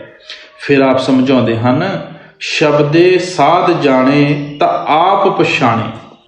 ਜਿਨ੍ਹਾਂ ਨੇ ਸ਼ਬਦ ਦਾ ਸਵਾਦ ਲੈ ਲਿਆ, ਸ਼ਬਦ ਦੀ ਲੱਜਤ ਲੈ ਲਈ, ਉਹ ਆਪਣੇ ਆਪ ਨੂੰ ਪਹਿਚਾਨਣ ਦੇ ਕਾਬਲ ਬਣ ਜਾਂਦੇ ਹਨ। ਇਸ ਵਾਸਤੇ ਇੱਥੇ ਗੁਰੂ ਸਾਹਿਬ ਕਹਿੰਦੇ ਹਨ ਕਿ ਅਗਰ ਤੁਸੀਂ ਮਨ ਨੂੰ ਨਿਰਮਲ ਔਰ ਪਵਿੱਤਰ ਕਰਨਾ ਹੈ, ਜਾਂ ਇਸ ਮਾਇਆ ਦੇ ਦੇਸ਼ ਵਿੱਚੋਂ ਆਪਣੇ ਆਪ ਨੂੰ ਕੱਢਣਾ ਹੈ, ਪਿਆਰ ਨੂੰ ਕੱਢਣਾ ਹੈ, ਔਰ ਇਸ ਪਰਮਾਤਮਾ ਦਾ ਨੂਰ ਔਰ ਪ੍ਰਕਾਸ਼ ਆਪਣੇ ਅੰਦਰੋਂ ਦੇਖਣਾ ਹੈ, ਤੁਸੀਂ ਉਸ ਰਾਮ ਨਾਮ ਦੇ ਨਾਲ, ਉਸ ਸ਼ਬਦ ਜਾਂ ਨਾਮ ਦੇ ਨਾਲ ਖਿਆਲ ਜੋੜੋ। ਇਸ ਸ਼ਬਦ ਜਾਂ ਰਾਮ ਨਾਮ ਬਾਰੇ ਅੱਗੇ ਹੋਰ ਖੋਲ੍ਹ ਕੇ ਸਮਝਾਉਂਦੇ ਹਨ। ਹਰ ਹਰ ਨਾਮ ਅੰਮ੍ਰਿਤ ਰਸ ਮੀਠਾ, ਗੁਰਮਤਿ ਸਹਿਜੇ ਪੀਜੇ। ਆਪ ਕਹਿੰਦੇ ਹਨ ਕਿ ਉਹ ਨਾਮ ਅੰਮ੍ਰਿਤ ਹੈ, ਉਸ ਦੀ ਲੱਜਤ ਬਹੁਤ ਮਿੱਠੀ ਹੈ। ਆਪ ਨਾਮ ਨੂੰ ਅੰਮ੍ਰਿਤ ਕਿਉਂ ਕਹਿੰਦੇ ਹਨ? ਕਿਉਂਕਿ ਉਸ ਨੂੰ ਪੀ ਕੇ ਆਪਾਂ ਅਮਰ ਹੋ ਜਾਂਦੇ ਹਾਂ। ਸਾਡਾ ਮਰਨ ਜੰਮਣ ਦੇ ਦੁੱਖਾਂ ਤੋਂ ਹਮੇਸ਼ਾ ਵਾਸਤੇ ਛੁਟਕਾਰਾ ਹੋ ਜਾਂਦਾ ਹੈ। ਉਹਦੀ ਲੱਜਤ ਮਿੱਠੀ ਕਿਉਂ ਕਹਿੰਦੇ ਹਨ? ਹੁਣ ਜਿਹੜੇ ਪੁੱਤਰਾਂ ਧੀਆਂ ਦੇ ਪਿਆਰ ਮਿੱਠੇ ਲੱਗਦੇ ਹਨ, ਕੌਮਾਂ ਮਜਮਾਂ ਮੁਲਕਾਂ ਦੇ ਝਗੜੇ ਮਿੱਠੇ ਲੱਗਦੇ ਹਨ, ਲੋਕਾਂ ਦੇ ਗਲੇ ਕੱਟਣੇ ਮਿੱਠੇ ਲੱਗਦੇ ਹਨ, ਸ਼ਵਾਬਾਂ ਕੁਆਬਾਂ ਦੀਆਂ ਲੱਜਤਾਂ ਮਿੱਠੀਆਂ ਲੱਗਦੀਆਂ ਹਨ, ਧਨ ਦੌਲਤ ਮਿੱਠੀ ਲੱਗਦੀ ਹੈ, ਉਸ ਅੰਮ੍ਰਿਤ ਨੂੰ ਪੀ ਕੇ ਹਰ ਇੱਕ ਚੀਜ਼ ਫਿੱਕੀ ਲੱਗਣੀ ਸ਼ੁਰੂ ਹੋ ਜਾਵੇਗੀ। ਜਿਸ ਨੂੰ ਮਿੱਠੀ ਚੀਜ਼ ਮਿਲ ਜਾਵੇ ਉਹਦਾ ਫਿੱਕੀ ਚੀਜ਼ ਵੱਲ ਕਦੇ ਧਿਆਨ ਨਹੀਂ ਜਾਂਦਾ। ਜਿਸ ਨੂੰ ਹੀਰੇ ਜਵਾਹਰਾਤ ਮਿਲ ਜਾਣ ਉਹ ਕੌਡੀਆਂ ਦੇ ਪਿੱਛੇ ਦਰ-ਬਦਰ ਠੋਕਰਾਂ ਕਿਉਂ ਖਾਏਗਾ। ਇਸ ਵਾਸਤੇ ਗੁਰੂ ਸਾਹਿਬ ਕਹਿੰਦੇ ਹਨ ਕਿ ਜਦੋਂ ਤੁਸੀਂ ਆਪਣੇ ਅੰਦਰੋਂ ਸ਼ਬਦ ਜਾਂ ਨਾਮ ਦਾ ਅੰਮ੍ਰਿਤ ਪੀਓਗੇ, ਤੁਹਾਡਾ ਆਪਣੇ ਆਪ ਹੀ ਰਚਨਾ ਵਿੱਚੋਂ ਮੋਹ ਔਰ ਪਿਆਰ ਨਿਕਲ ਜਾਵੇਗਾ। ਆਪਣੇ ਆਪ ਹੀ ਹਉਮੈ ਦੀ ਰੁਕਾਵਟ ਰਸਤੇ ਵਿੱਚੋਂ ਦੂਰ ਹੋ ਜਾਵੇਗੀ ਔਰ ਪਰਮਾਤਮਾ ਨਾਲ ਮਿਲਾਪ ਕਰਨ ਦੇ ਕਾਬਿਲ ਬਣ ਜਾਓਗੇ। ਗੁਰੂ ਅਮਰਦਾਸ ਜੀ ਨੇ ਕਿਹਾ ਸੀ, ਹਉਮੈ ਨਾਮੇ ਨਾਲ ਵਿਰੋਧ ਹੈ, ਦਇ ਨਾ ਵਸੈ ਇਕ ਠਾਏ। ਹਉਮੈ ਔਰ ਨਾਮ ਦੀ ਦੁਸ਼ਮਣੀ ਹੈ। ਜਿਸ ਦੇ ਅੰਦਰ ਨਾਮ ਟਿਕ ਜਾਂਦਾ ਹੈ ਉਹਦੇ ਅੰਦਰੋਂ ਹਉਮੈ ਨਿਕਲ ਜਾਂਦੀ ਹੈ, ਮਾਇਆ ਦਾ ਮੋਹ ਔਰ ਪਿਆਰ ਨਿਕਲ ਜਾਂਦਾ ਹੈ। ਆਪ ਨੇ ਦਾਅਵੇ ਨਾਲ ਕਿਹਾ ਸੀ, ਬਿਨ ਸ਼ਬਦੇ ਹਉਮੈ ਕਿਨ ਮਾਰੀ। ਜਿਤਨਾ ਮਰਜੀ ਜੰਗਲਾਂ ਪਹਾੜਾਂ ਵਿੱਚ ਛੁਪ ਕੇ ਹੋਰ ਅਨੇਕ ਉਪਾਅ ਔਰ ਸਾਧਨ ਦੇਖ ਲਓ, ਤੁਸੀਂ ਸ਼ਬਦ ਦੀ ਕਮਾਈ ਦੇ ਬਗੈਰ ਆਪਣੇ ਅੰਦਰੋਂ ਮਾਇਆ ਦਾ ਮੋਹ, ਮਾਇਆ ਦਾ ਪਿਆਰ ਨਹੀਂ ਕੱਢ ਸਕੋਗੇ। ਗੁਰੂ ਨਾਨਕ ਸਾਹਿਬ ਦਾ ਕਥਨ ਹੈ, ਨਾਨਕ ਹਉਮੈ ਰੋਗ ਬੁਰੇ, ਜਹਾਂ ਦੇਖਾਂ ਤਹਾਂ ਏਕ ਬੇਦਨ, ਆਪੇ ਬਖਸ਼ੇ ਸ਼ਬਦ ਤੁਰੇ। ਅਸੀਂ ਸਭ ਦੁਨੀਆ ਦੇ ਜੀਵ ਬੜੀ ਬੁਰੀ ਤਰ੍ਹਾਂ ਹਉਮੈ ਦੀ ਬਿਮਾਰੀ ਦਾ ਸ਼ਿਕਾਰ ਹਾਂ। ਆਪ ਕਹਿੰਦੇ ਹਨ ਕਿ ਜਿੱਧਰ ਵੀ ਦੁਨੀਆ ਅੰਦਰ ਨਜ਼ਰ ਮਾਰਦੇ ਹਾਂ, ਹਰ ਤਰਫ ਦੁਨੀਆ ਦੇ ਜੀਵ ਇੱਕੋ ਹੀ ਬਿਮਾਰੀ ਵਿੱਚ ਫਸੇ ਹੋਏ ਹਨ। ਉਹ ਕਿਹੜੀ ਬਿਮਾਰੀ ਹੈ? ਉਹ ਮੇਰੀ ਦੀ ਬਿਮਾਰੀ ਹੈ। ਮਾਇਆ ਦੇ ਮੋਹ ਔਰ ਮਾਇਆ ਦੇ ਪਿਆਰ ਦੀ ਬਿਮਾਰੀ ਹੈ। ਇਹ ਕਿਸ ਤਰ੍ਹਾਂ ਦੂਰ ਹੋਣੀ ਹੈ? ਆਪੇ ਬਖਸ਼ੇ ਸ਼ਬਦ ਤੁਰੇ। ਮਾਲਕ ਦਇਆ ਮਿਹਰ ਬਖਸ਼ਿਸ਼ ਕਰਕੇ ਸਾਡੇ ਸ਼ਬਦ ਜਾਂ ਨਾਮ ਦੇ ਨਾਲ ਖਿਆਲ ਜੋੜ ਦਿੰਦਾ ਹੈ, ਜਿਸ ਨਾਲ ਆਪਣੇ ਆਪ ਹੀ ਅੰਦਰੋਂ ਮਾਇਆ ਦਾ ਮੋਹ, ਦੁਨੀਆ ਦਾ ਪਿਆਰ ਨਿਕਲ ਜਾਂਦਾ ਹੈ। ਇਸੇ ਵਾਸਤੇ ਗੁਰੂ ਨਾਨਕ ਸਾਹਿਬ ਕਹਿੰਦੇ ਹਨ, ਗੁਰ ਕਾ ਸ਼ਬਦ ਮਹਾਰਸ ਮੀਠਾ। ਉਹ ਸ਼ਬਦ ਜਿਸ ਦੇ ਨਾਲ ਗੁਰਮੁਖ ਸਾਡਾ ਖਿਆਲ ਨੂੰ ਜੋੜਦੇ ਹਨ, ਉਸ ਦੀ ਲੱਜਤ ਬਹੁਤ ਮਿੱਠੀ ਹੈ। ਗੁਰੂ ਸਾਹਿਬ ਕਹਿੰਦੇ ਹਨ, ਉਹ ਮਹਾਰਸ ਹੈ। ਦੁਨੀਆ ਅੰਦਰ ਉਸ ਤੋਂ ਵੱਡੀ ਹੋਰ ਕੋਈ ਲੱਜਤ ਹੈ ਹੀ ਨਹੀਂ। ਇਸ ਵਾਸਤੇ ਆਪ ਸਮਝਾਉਂਦੇ ਹਨ ਕਿ ਅਗਰ ਤੁਸੀਂ ਆਪਣੇ ਮਨ ਨੂੰ ਮਾਇਆ ਦੇ ਮੋਹ ਵਿੱਚੋਂ ਕੱਢਣਾ ਚਾਹੁੰਦੇ ਹੋ, ਮਾਇਆ ਦੇ ਪਿਆਰ ਵਿੱਚੋਂ ਕੱਢਣਾ ਚਾਹੁੰਦੇ ਹੋ, ਤੁਸੀਂ ਆਪਣੇ ਖਿਆਲ ਨੂੰ ਉਸ ਸੱਚੇ ਸ਼ਬਦ ਨਾਲ ਜੋੜੋ, ਉਸ ਸੱਚੇ ਨਾਮ ਨਾਲ ਜੋੜੋ। ਆਪ ਅੱਗੇ ਹੋਰ ਮਹਿਮਾ ਕਰਦੇ ਹਨ, ਕਾਸਟ ਮਾਹੇ ਜਿਉ ਹੈ ਬਸੰਤਰ, ਮੱਥੇ ਸੰਜਮ ਕਾਢ ਕਢੀਜੈ, ਰਾਮ ਨਾਮ ਹੈ ਜੋਤ ਸਬਾਈ, ਤਤ ਗੁਰਮਤਿ ਕਾਢ ਲੀਜੈ। ਮਨ ਵਿੱਚ ਖਿਆਲ ਆਉਂਦਾ ਹੈ ਕਿ ਅਗਰ ਮਾਲਕ ਨੇ ਇਤਨੀ ਉੱਚੀ ਔਰ ਸੁੱਚੀ ਦੌਲਤ ਜਿਸ ਨੂੰ ਪਾ ਕੇ ਅਸੀਂ ਬਾਦਸ਼ਾਹ ਬਣ ਜਾਂਦੇ ਹਾਂ, ਸਾਡੇ ਸਰੀਰ ਅੰਦਰ ਰੱਖੀ ਹੋਈ ਹੈ, ਫਿਰ ਅਸੀਂ ਮਰਨ ਜੰਮਣ ਦੀਆਂ ਦੁੱਖਾਂ ਔਰ ਮੁਸੀਬਤਾਂ ਵਿੱਚ ਕਿਉਂ ਫਸੇ ਹੋਏ ਹਾਂ। ਅਗਰ ਕਿਸੇ ਦੇ ਘਰ ਵਿੱਚ ਕਰੋੜਾਂ ਰੁਪਇਆਂ ਦਾ ਖਜ਼ਾਨਾ ਪਿਆ ਹੋਇਆ ਹੈ, ਉਹ ਬਾਹਰ ਕੌਡੀਆਂ ਕਿਉਂ ਲੱਭਦਾ ਫਿਰਦਾ ਹੈ, ਦਰ-ਬਦਰ ਠੋਕਰਾਂ ਕਿਉਂ ਖਾਂਦਾ ਹੈ। ਗੁਰੂ ਸਾਹਿਬ ਬੜੀ ਸੁੰਦਰ ਮਿਸਾਲ ਦਿੰਦੇ ਹਨ, ਕਾਸਟ ਮੈਂ ਜਿਉ ਹੈ ਬਸੰਤਰ, ਮਥ ਸੰਜਮ ਕਾਢ ਕਢੀਜੈ। ਦੇਖੋ, ਲੱਕੜੀ ਦੇ ਅੰਦਰ ਅਗਨੀ ਹੁੰਦੀ ਹੈ। ਉਸ ਅਗਨੀ ਨੂੰ ਨਾ ਕੋਈ ਦੇਖ ਸਕਦਾ ਹੈ, ਨਾ ਹੀ ਕੋਈ ਉਸ ਤੋਂ ਫਾਇਦਾ ਉਠਾ ਸਕਦਾ ਹੈ। ਜਦੋਂ ਜੁਗਤੀ ਦੇ ਨਾਲ ਲੱਕੜੀ ਉੱਤੇ ਲੱਕੜੀ ਘਸਾਉਣੀ ਸ਼ੁਰੂ ਕਰ ਦਿਆਂਗੇ, ਫਿਰ ਅਗਨੀ ਪੈਦਾ ਹੁੰਦੀ ਹੈ। ਫਿਰ ਉਸ ਨੂੰ ਦੇਖ ਵੀ ਸਕਦੇ ਹਾਂ, ਉਸ ਤੋਂ ਫਾਇਦਾ ਵੀ ਉਠਾ ਸਕਦੇ ਹਾਂ। ਬੇਸ਼ੱਕ ਅੱਗ ਲੱਕੜੀ ਦੇ ਅੰਦਰ ਹੀ ਹੁੰਦੀ ਹੈ, ਪਰ ਜਿਤਨਾ ਚਿਰ ਜੁਗਤੀ ਦੇ ਨਾਲ ਲੱਕੜੀ 'ਚ ਅਗਨੀ ਪੈਦਾ ਨਹੀਂ ਕਰਦੇ, ਅਸੀਂ ਅਗਨੀ ਤੋਂ ਫਾਇਦਾ ਕਿਸ ਤਰ੍ਹਾਂ ਉਠਾ ਸਕਦੇ ਹਾਂ। ਆਪ ਕਹਿੰਦੇ ਹਨ, ਰਾਮ ਨਾਮ ਹੈ ਜੋਤ ਸੁਭਾਈ, ਤਤ ਗੁਰਮਤਿ ਕਾਢ ਲੀਜੇ। ਕਿ ਮਾਲਕ ਨੇ ਹਰ ਇੱਕ ਦੇ ਸਰੀਰ ਦੇ ਅੰਦਰ ਰਾਮ ਨਾਮ ਦੀ ਜੋਤ ਰੱਖੀ ਹੋਈ ਹੈ। ਰਾਮ ਨਾਮ ਦੀ ਧੁਨ ਹਰੇਕ ਦੇ ਅੰਦਰ ਧੁਨਕਾਰਾ ਦੇ ਰਹੀ ਹੈ। ਬੇਸ਼ੱਕ ਉਹ ਜੋਤ ਸਾਡੇ ਹਿਰਦੇ ਦੇ ਅੰਦਰ ਹੈ, ਹਰੇਕ ਦੇ ਅੰਦਰ ਹੈ। ਉਹ ਧੁਨਕਾਰਾਂ ਧੁਨਾਂ ਸਾਡੇ ਹਰੇਕ ਦੇ ਅੰਦਰ ਹਨ, ਲੇਕਿਨ ਉਹ ਕਿਸ ਤਰ੍ਹਾਂ ਮਿਲਦੀਆਂ ਹਨ? ਗੁਰਮਤਿ ਕਾਢ ਲੀਜੇ। ਜਿਤਨਾ ਚਿਰ ਗੁਰਮੁਖਾਂ ਦੇ ਉਪਦੇਸ਼ ਉੱਤੇ ਚੱਲ ਕੇ ਉਸ ਨੂੰ ਜੋਤ ਨੂੰ ਆਪਣੇ ਅੰਦਰੋਂ ਪ੍ਰਗਟ ਨਹੀਂ ਕਰਦੇ, ਉਸ ਧੁਨੀ ਨੂੰ ਆਪਣੇ ਅੰਦਰੋਂ ਨਹੀਂ ਸੁਣਦੇ, ਉਤਨਾ ਅਰਸਾ ਸਾਡਾ ਮਨ ਨਿਰਮਲ ਜਾਂ ਪਵਿੱਤਰ ਕਿਸ ਤਰ੍ਹਾਂ ਹੋ ਸਕਦਾ ਹੈ। ਆਪ ਦੇ ਸਮਝਾਉਣ ਦਾ ਮਤਲਬ ਹੈ ਕਿ ਉਹ ਜਿਹੜੀ ਰਾਮ ਨਾਮ ਦੀ ਜੋਤ ਹੈ, ਉਹ ਸਭ ਦੇ ਅੰਦਰ ਹੈ। ਇਹ ਨਹੀਂ ਕਿ ਉਹ ਇੱਕ ਕੌਮ ਦੇ ਅੰਦਰ ਹੈ ਜਾਂ ਖਾਸ ਮਜ਼ਹਬ ਜਾਂ ਮੁਲਕ ਵਾਲਿਆਂ ਦੇ ਅੰਦਰ ਹੈ। ਜਿਸ ਜੀਵ ਨੂੰ ਵੀ ਪਰਮਾਤਮਾ ਨੇ ਦੁਨੀਆ ਅੰਦਰ ਪੈਦਾ ਕੀਤਾ ਹੈ, ਉਸ ਦੇ ਅੰਦਰ ਉਹ ਰਾਮ ਨਾਮ ਦੀ ਜੋਤ ਰੱਖੀ ਹੋਈ ਹੈ। ਉਸ ਦੇ ਅੰਦਰ ਦਿਨ ਰਾਤ ਨਾਮ ਦੀਆਂ ਧੁਨਕਾਰ ਧੁਨਾਂ ਉੱਠਣ ਲੱਗੀਆਂ ਹੋਈਆਂ ਹਨ। ਉਸ ਸ਼ਬਦ ਦੇ ਅੰਦਰ ਨਾਦ ਜਾਂ ਧੁਨੀ ਵੀ ਹੈ, ਉਸ ਦੇ ਅੰਦਰ ਜੋਤੀ ਵੀ ਹੈ, ਪ੍ਰਕਾਸ਼ ਵੀ ਹੈ। ਗੁਰੂ ਨਾਨਕ ਸਾਹਿਬ ਨੇ ਕਿਹਾ ਸੀ, ਅੰਤਰ ਜੋਤ ਨਿਰੰਤਰ ਬਾਣੀ, ਸਾਚੇ ਸਾਹਿਬ ਸਿਉ ਲਿਵ ਲਾਈ। ਸਭ ਦੇ ਅੰਦਰ ਅੱਖਾਂ ਦੇ ਪਿੱਛੇ ਜੋਤ ਜਗਦੀ ਹੈ। ਉਸ ਜੋਤ ਦੇ ਅੰਦਰ ਮਿੱਠੀ ਸੁਰੀਲੀ ਬਾਣੀ ਦੀ ਆਵਾਜ਼ ਜਾਂ ਧੁਨਕਾਰ ਉੱਠ ਰਹੀ ਹੈ। ਅਗਰ ਅਸੀਂ ਖੁਸ਼ਕਿਸਮਤੀ ਨਾਲ ਉਸ ਜੋਤ ਦੇ ਦਰਸ਼ਨ ਕਰਦੇ ਹਾਂ, ਉਸ ਦੀ ਆਵਾਜ਼ ਨੂੰ ਆਪਣੇ ਅੰਦਰੋਂ ਸੁਣਦੇ ਹਾਂ, ਪਕੜਦੇ ਹਾਂ, ਤਾਂ ਸਾਚੇ ਸਾਹਿਬ ਸਿਉ ਲਿਵ ਲਾਈ, ਇਸ ਰਚਨਾ ਵਿੱਚੋਂ ਆਪਣੇ ਆਪ ਹੀ ਸਾਡਾ ਮੋਹ ਔਰ ਪਿਆਰ ਨਿਕਲ ਜਾਂਦਾ ਹੈ। ਸੱਚੇ ਪਰਮਾਤਮਾ ਨਾਲ ਸਾਡਾ ਮੋਹ ਔਰ ਪਿਆਰ ਪੈਦਾ ਹੋ ਜਾਂਦਾ ਹੈ। ਸਾਡੀ ਆਤਮਾ ਦੀ ਦੇਖਣ ਦੀ ਸ਼ਕਤੀ ਨੂੰ ਸੰਤ ਮਹਾਤਮਾ ਨੇ ਨਿਰਤ ਕਹਿ ਕੇ ਬਿਆਨ ਕੀਤਾ ਹੈ। ਇਹ ਸੁਣਨ ਦੀ ਸ਼ਕਤੀ ਨੂੰ ਗੁਰੂ ਨਾਨਕ ਸਾਹਿਬ ਔਰ ਹੋਰ ਦੂਸਰੇ ਸੰਤ ਮਹਾਤਮਾ ਸੁਰਤ ਕਹਿ ਕੇ ਬਿਆਨ ਕਰਦੇ ਹਨ। ਸੁਰਤ ਅੰਦਰੋਂ ਸ਼ਬਦ ਦੀ ਆਵਾਜ਼ ਨੂੰ ਪਕੜਦੀ ਹੈ, ਨਿਰਤ ਅੰਦਰੋਂ ਸ਼ਬਦ ਦੇ ਪ੍ਰਕਾਸ਼ ਨੂੰ ਦੇਖਦੀ ਹੈ। ਅਸੀਂ ਉਸ ਆਵਾਜ਼ ਦੇ ਜ਼ਰੀਏ ਆਪਣੇ ਘਰ ਦਾ ਰੁਖ ਕਾਇਮ ਕਰਨਾ ਹੈ, ਉਸ ਪ੍ਰਕਾਸ਼ ਦੇ ਜ਼ਰੀਏ ਅੰਦਰੋਂ ਰੂਹਾਨੀ ਸਫ਼ਰ ਤੈਅ ਕਰਨਾ ਹੈ ਔਰ ਫਿਰ ਮੰਜ਼ਿਲ ਦਰ ਮੰਜ਼ਿਲ ਔਰ ਮਨ ਮਾਇਆ ਦੇ ਦਾਇਰੇ ਤੋਂ ਬਾਹਰ ਨਿਕਲ ਜਾਣਾ ਹੈ। ਹਰੇਕ ਦੇ ਅੱਖਾਂ ਪਿੱਛੇ ਚਿਰਾਗ ਭਾਵ ਜੋਤ ਜਗਦੀ ਹੈ। ਉਹਦੇ ਵਿੱਚੋਂ ਮਿੱਠੀ ਔਰ ਸੁਰੀਲੀ ਆਵਾਜ਼ ਨਿਕਲ ਰਹੀ ਹੈ। ਜੋ ਲੋਕ ਗੁਰਮੁਖਾਂ ਦੇ ਸਮਝਾਉਣ ਦੇ ਮੁਤਾਬਕ ਸਮਾਧੀ ਲਗਾਉਂਦੇ ਹਨ, ਉਹ ਆਪਣੇ ਅੰਦਰੋਂ ਉਸ ਜੋਤ ਦੇ ਵੀ ਦਰਸ਼ਨ ਕਰਦੇ ਹਨ, ਉਸ ਸ਼ਬਦ ਦੀ ਆਵਾਜ਼ ਨੂੰ ਵੀ ਸੁਣਦੇ ਹਨ। ਜਿਹੜੇ ਗੁਰਮੁਖਾਂ ਦੀ ਸੰਗਤ ਔਰ ਸੋਭਤ ਨਹੀਂ ਕਰਦੇ, ਜੋਤ ਉਹਨਾਂ ਦੇ ਅੰਦਰ ਵੀ ਜਗਦੀ ਹੈ। ਉਹਨਾਂ ਦੇ ਅੰਦਰ ਵੀ ਸ਼ਬਦ ਧੁਨਕਾਰ ਧੁਨਾ ਦੇਣ ਲੱਗਾ ਹੋਇਆ ਹੈ, ਲੇਕਿਨ ਉਹਨਾਂ ਨੂੰ ਉਸ ਦਾ ਫਾਇਦਾ ਕੀ ਹੈ? ਜੋ ਲੱਕੜੀ ਵਿੱਚੋਂ ਅਗਨੀ ਕੱਢ ਲੈਂਦਾ ਹੈ, ਉਹ ਅਗਨੀ ਤੋਂ ਫਾਇਦਾ ਉਠਾ ਲੈਂਦਾ ਹੈ। ਅਗਨੀ ਜ਼ਰੂਰ ਲੱਕੜੀ ਦੇ ਅੰਦਰ ਰਹਿੰਦੀ ਹੈ, ਲੇਕਿਨ ਉਹਦੇ ਕੋਲੋਂ ਕੋਈ ਫਾਇਦਾ ਨਹੀਂ ਉਠਾ ਸਕਦਾ। ਇਸ ਵਾਸਤੇ ਗੁਰੂ ਸਾਹਿਬ ਕਹਿੰਦੇ ਹਨ ਕਿ ਜਿਹੜੀ ਰਾਮ ਨਾਮ ਦੀ ਜੋਤ ਹੈ, ਉਹ ਹਰੇਕ ਦੇ ਅੰਦਰ 24 ਘੰਟੇ ਅੱਖਾਂ ਦੇ ਪਿੱਛੇ ਜਗਦੀ ਰਹਿੰਦੀ ਹੈ। ਤੁਸੀਂ ਗੁਰਮੁਖਾਂ ਦੇ ਉਪਦੇਸ਼ ਉੱਤੇ ਚੱਲ ਕੇ ਉਹਨੂੰ ਦੇਖ ਵੀ ਸਕੋਗੇ ਔਰ ਉਸ ਪ੍ਰਕਾਸ਼ ਨੂੰ ਦੇਖ ਕੇ ਰੂਹਾਨੀ ਸਫ਼ਰ ਵੀ ਤੈਅ ਕਰ ਸਕੋਗੇ। ਇਹੋ ਸੱਚੀ ਗੁਰਮਤਿ ਹੈ ਜਿਸ ਨੂੰ ਗੁਰੂ ਸਾਹਿਬ ਅੱਗੇ ਖੋਲ ਕੇ ਸਮਝਾਉਂਦੇ ਹਨ। 9 ਦਰਵਾਜ਼ੇ ਨਵੇਂ ਦਰ ਫੀਕੇ, ਰਸ ਅੰਮ੍ਰਿਤ 10ਵੇਂ ਚਵੀਚੇ। ਆਪ ਸਮਝਾਉਂਦੇ ਹਨ ਕਿ ਗੁਰਮਤਿ ਤੋਂ ਮੇਰਾ ਮਤਲਬ ਇਹ ਹੈ ਕਿ 9 ਦਰਵਾਜ਼ੇ ਨਵੇਂ ਦਰ ਫੀਕੇ। ਜਿਹੜੀ ਸਾਡੀ ਰੂਹ ਔਰ ਮਨ ਦੀ ਜਗ੍ਹਾ ਹੈ, ਉਹ ਅੱਖਾਂ ਦੇ ਪਿੱਛੇ ਹੈ। ਸਾਡਾ ਮਨ ਉੱਥੋਂ ਨੀਚੇ ਉਤਰ ਕੇ 9 ਦੀਵਾਰਾਂ ਦੇ ਜ਼ਰੀਏ ਬਾਹਰ ਫੈਲਿਆ ਹੋਇਆ ਹੈ।